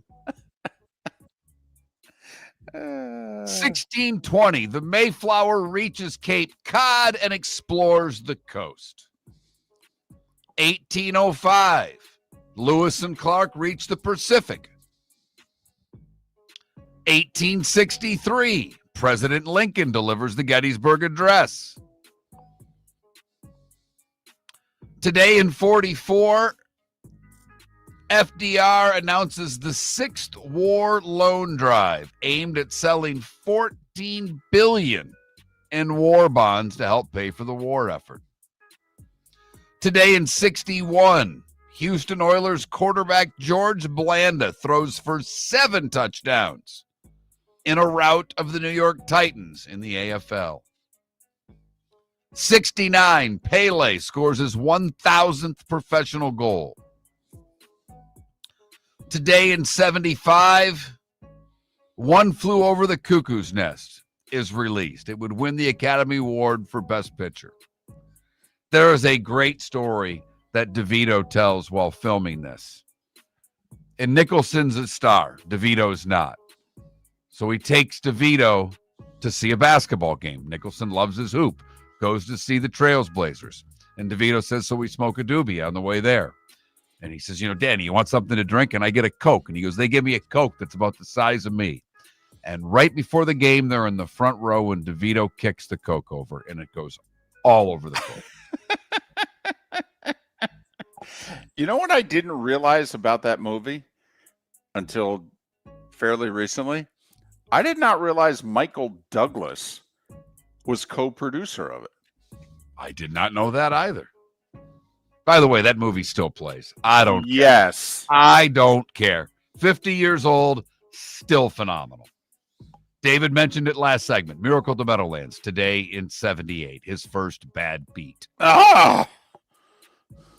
Today in 1980, CBS bans Calvin Klein jean ad featuring Brooke Shields.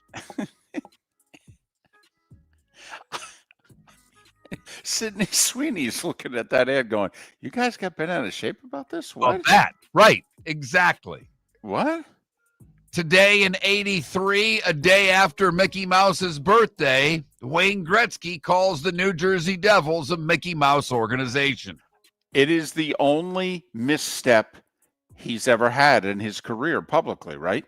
Yes. I mean, Gretzky has never, ever gotten in any trouble for anything else, but a few people were upset at him. And Devils fans have held it against him forever. And then he would later play with the Rangers, so that, made it more lively. They did beat the Devils that day 13-4. Right. Yes, they did. Dwight Gooden today in 84, youngest to be named the NL Rookie of the Year at the age of 20. Today in 04, Ron Artest jumps into the stands to confront a Pistons fan who threw a drink at him. We know it as the Malice at the Palace. And it was on. Today in 2018, Rams beat the Chiefs 54-51. First time two teams score 50 in a game. Mahomes, 6 TD passes. That's the most in Monday Night Football history. And today in 2019, LeBron, 25, 11, and 10, as the Lakers beat the Thunder. He is the first player to achieve a triple-double against all 30 franchises. And in 2021, Adele released the studio album 30. It's pretty good. James Garfield, he was a president. Tommy Dorsey, he ran bands. Indira Gandhi, she ran a country. Roy Campanella and Larry King. Hello. Would have all celebrated birthdays today. Ted Turner's 87. Calvin Klein is 83. And nothing comes between Brooke and her Calvins. Right. Oh, the people lost their minds. Meg Ryan is 64. Jodie Foster, 63. Adam Driver, 42. And Patrick Kane is 37 years old today. Patrick Kane! Just a little Harry Kane takeoff. I know. He's like 5 away from 500, I think, Patrick Kane is. Did I miss anything, David? No, the only thing that I didn't add in time was when you were talking about Lincoln and the Gettysburg Address is, it was a pretty important speech. It's obviously remembered 162 years later. It was 275 words. And do we know any besides 7 years ago? Not really. Just urging everybody on. I know it's, tough times and we're a little war weary, but it's really important that we fight and we win this thing. 275 words. Time to see life a little bit differently. Here's Mark Miller with the good, the bad, and the ugly. What you got, Mark? For the good, we go to Nova Scotia via Alabama. Darcy and Laura Clark. They're the owners of Bentley's Burgers and Fries. They received a handwritten letter from a stranger along with $40 in American cash. You see, guy in Alabama ordered takeout from Bentley's restaurant. Turns out he ordered it from the wrong Bentley's restaurant. He meant to order the one that's down the road. He ordered it from the one in Nova Scotia. When he realized he made the mistake, he sent the $40 and an apology letter for not picking up the food and leaving them high and dry. That's pretty damn nice. It is. It really is.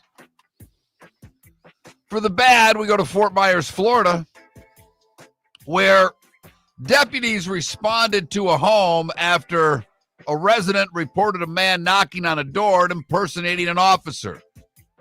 Jaden White was wearing a vest equipped with a firearm and a radio. And he was causing trouble, knocking on doors, trying to talk about whatever. Turned out he wasn't a police officer, and he was arrested for that. Finally, the ugly. We stay in the Sunshine State and go to Clearwater, where Angel Lynn Curl, she's 47, and she and her boyfriend invited a female friend to their Clearwater apartment to have a throuple. Apparently, they decided that wasn't going to happen. Okay. And Angel got upset. And she hit her boyfriend in the face. Oh, boy. And then she hit him a few more times. Okay, that's enough. The female invitee apparently called police when they showed up at around 1:15 in the morning. Angel was arrested. That is the good, the bad, and the thruple gone wrong ugly here on Miller and Moulton. Brought to you by the Cape Coral Police Department. New officers being hired, great pay, overtime available, and unbelievable benefits. For more information, where should they go, David? CapeCops.com. CapeCops.com. So there you have it. 9 NBA games tonight. The Heat are hosting Golden State, not televised nationally. The ESPN double dip. We're getting Houston at Cleveland instead of Golden State at Miami. In a way, I'm impressed. But I have to admit, I kind of like watching Steph play as many times as I can. That's the early game, Houston-Cleveland on the 4-letter network. Knicks and Mavs. Can New York finally win a road game? Dallas is 4-11. I would hope so. So, Golden State, Miami, by the way, 7:30. Hockey tonight, double dip on TNT. The best player in the world against the best goal scorer ever. Edmonton's in Washington. That's the early game. Carolina at Minnesota, the late game at 9:30. A couple other games going on tonight. Calgary and Buffalo, and Boston and Anaheim. I know the ratings are horrendous, but I got to give TNT credit. they have aired some second games of their doubleheaders in the last few years that they have to know they're going to get 212,000 people watch this. But they're promoting the sport, if you will. They're all in. I mean, Carolina at Minnesota. I mean, I'm not. No, I kidding. know. It's not going to do much more than 212,000. No. Nope. We've got action tonight. Going to Yes, do a lot we more. Going to do a lot more. Both games at 7 Eastern. Miami of Ohio and Buffalo. They're both 5-5. Hey, bowl eligibility at stake. 7 o'clock ESPN2. 7 o'clock ESPNU, Central Michigan, Kent State. For the record, Miami of Ohio on the road, a 2.5-point favorite over Buffalo. Central Michigan on the road, a 9.5-point favorite over Kent State. ESPN2, ESPNU, if you need your helmet and shoulder pads tonight. Chippewas 4-2 in conference. They're a half game behind Ohio for second place. Western with their win, 6-1 for what it's worth. I know how many of you care about that MAC championship game. One pretty good hoop game tonight, David. I would argue there's two. All right. Well, the first one, you know what? You're right. There are two. But the first one that I'll watch because it's the early game, Arizona and UConn at 7 o'clock tonight. UConn is 6.5-point favorite. Both teams unbeaten. Both teams in the top 5. Thank you very much. What is this, Jim Calhoun and Lute Olson? What is going on here? The nightcap, and see, they say 9 o'clock, but will it really start at 9 or will it start at like 9:20? No, I might watch the first half, and one of these teams is maybe my favorite to watch in college hoop right now. Alabama, a 4.5-point underdog at Illinois. A battle of two top 11 teams. So FS1, your place to go for college hoop tonight. Good double dip. Yeah, Alabama's fun to watch. That's yes, as they are. entertaining a team as there is in college hoop. They get up and down the court. They usually play at around 90 points every game. They are in a very entertaining team. Pretty good, but always entertaining. And Brad Underwood's Illini teams aren't interested in playing defense either. So probably should have taken a look at what the over-under is. 181.5. Vegas is saying this game's going to be 93-88, give or take a half a point. That's some excitement about a college basketball game in November, for crying out loud. Miller and Moulton. Tomorrow, Roy Cummings to talk the Bucks, JP Shadrick to talk the Jags. Enjoy the rest of your day. We'll do it tomorrow at 6 a.m. The Cape Coral Police Department is growing, and they want you to be a part of it. They're hiring new officers. Starting pay is between $74,000 and $90,000, depending on your experience. And with a $10,000 hiring bonus, you could be making $100,000. Enjoy paid holidays, off-duty details, plenty of OT opportunities. They're also hiring dispatchers and professional staff.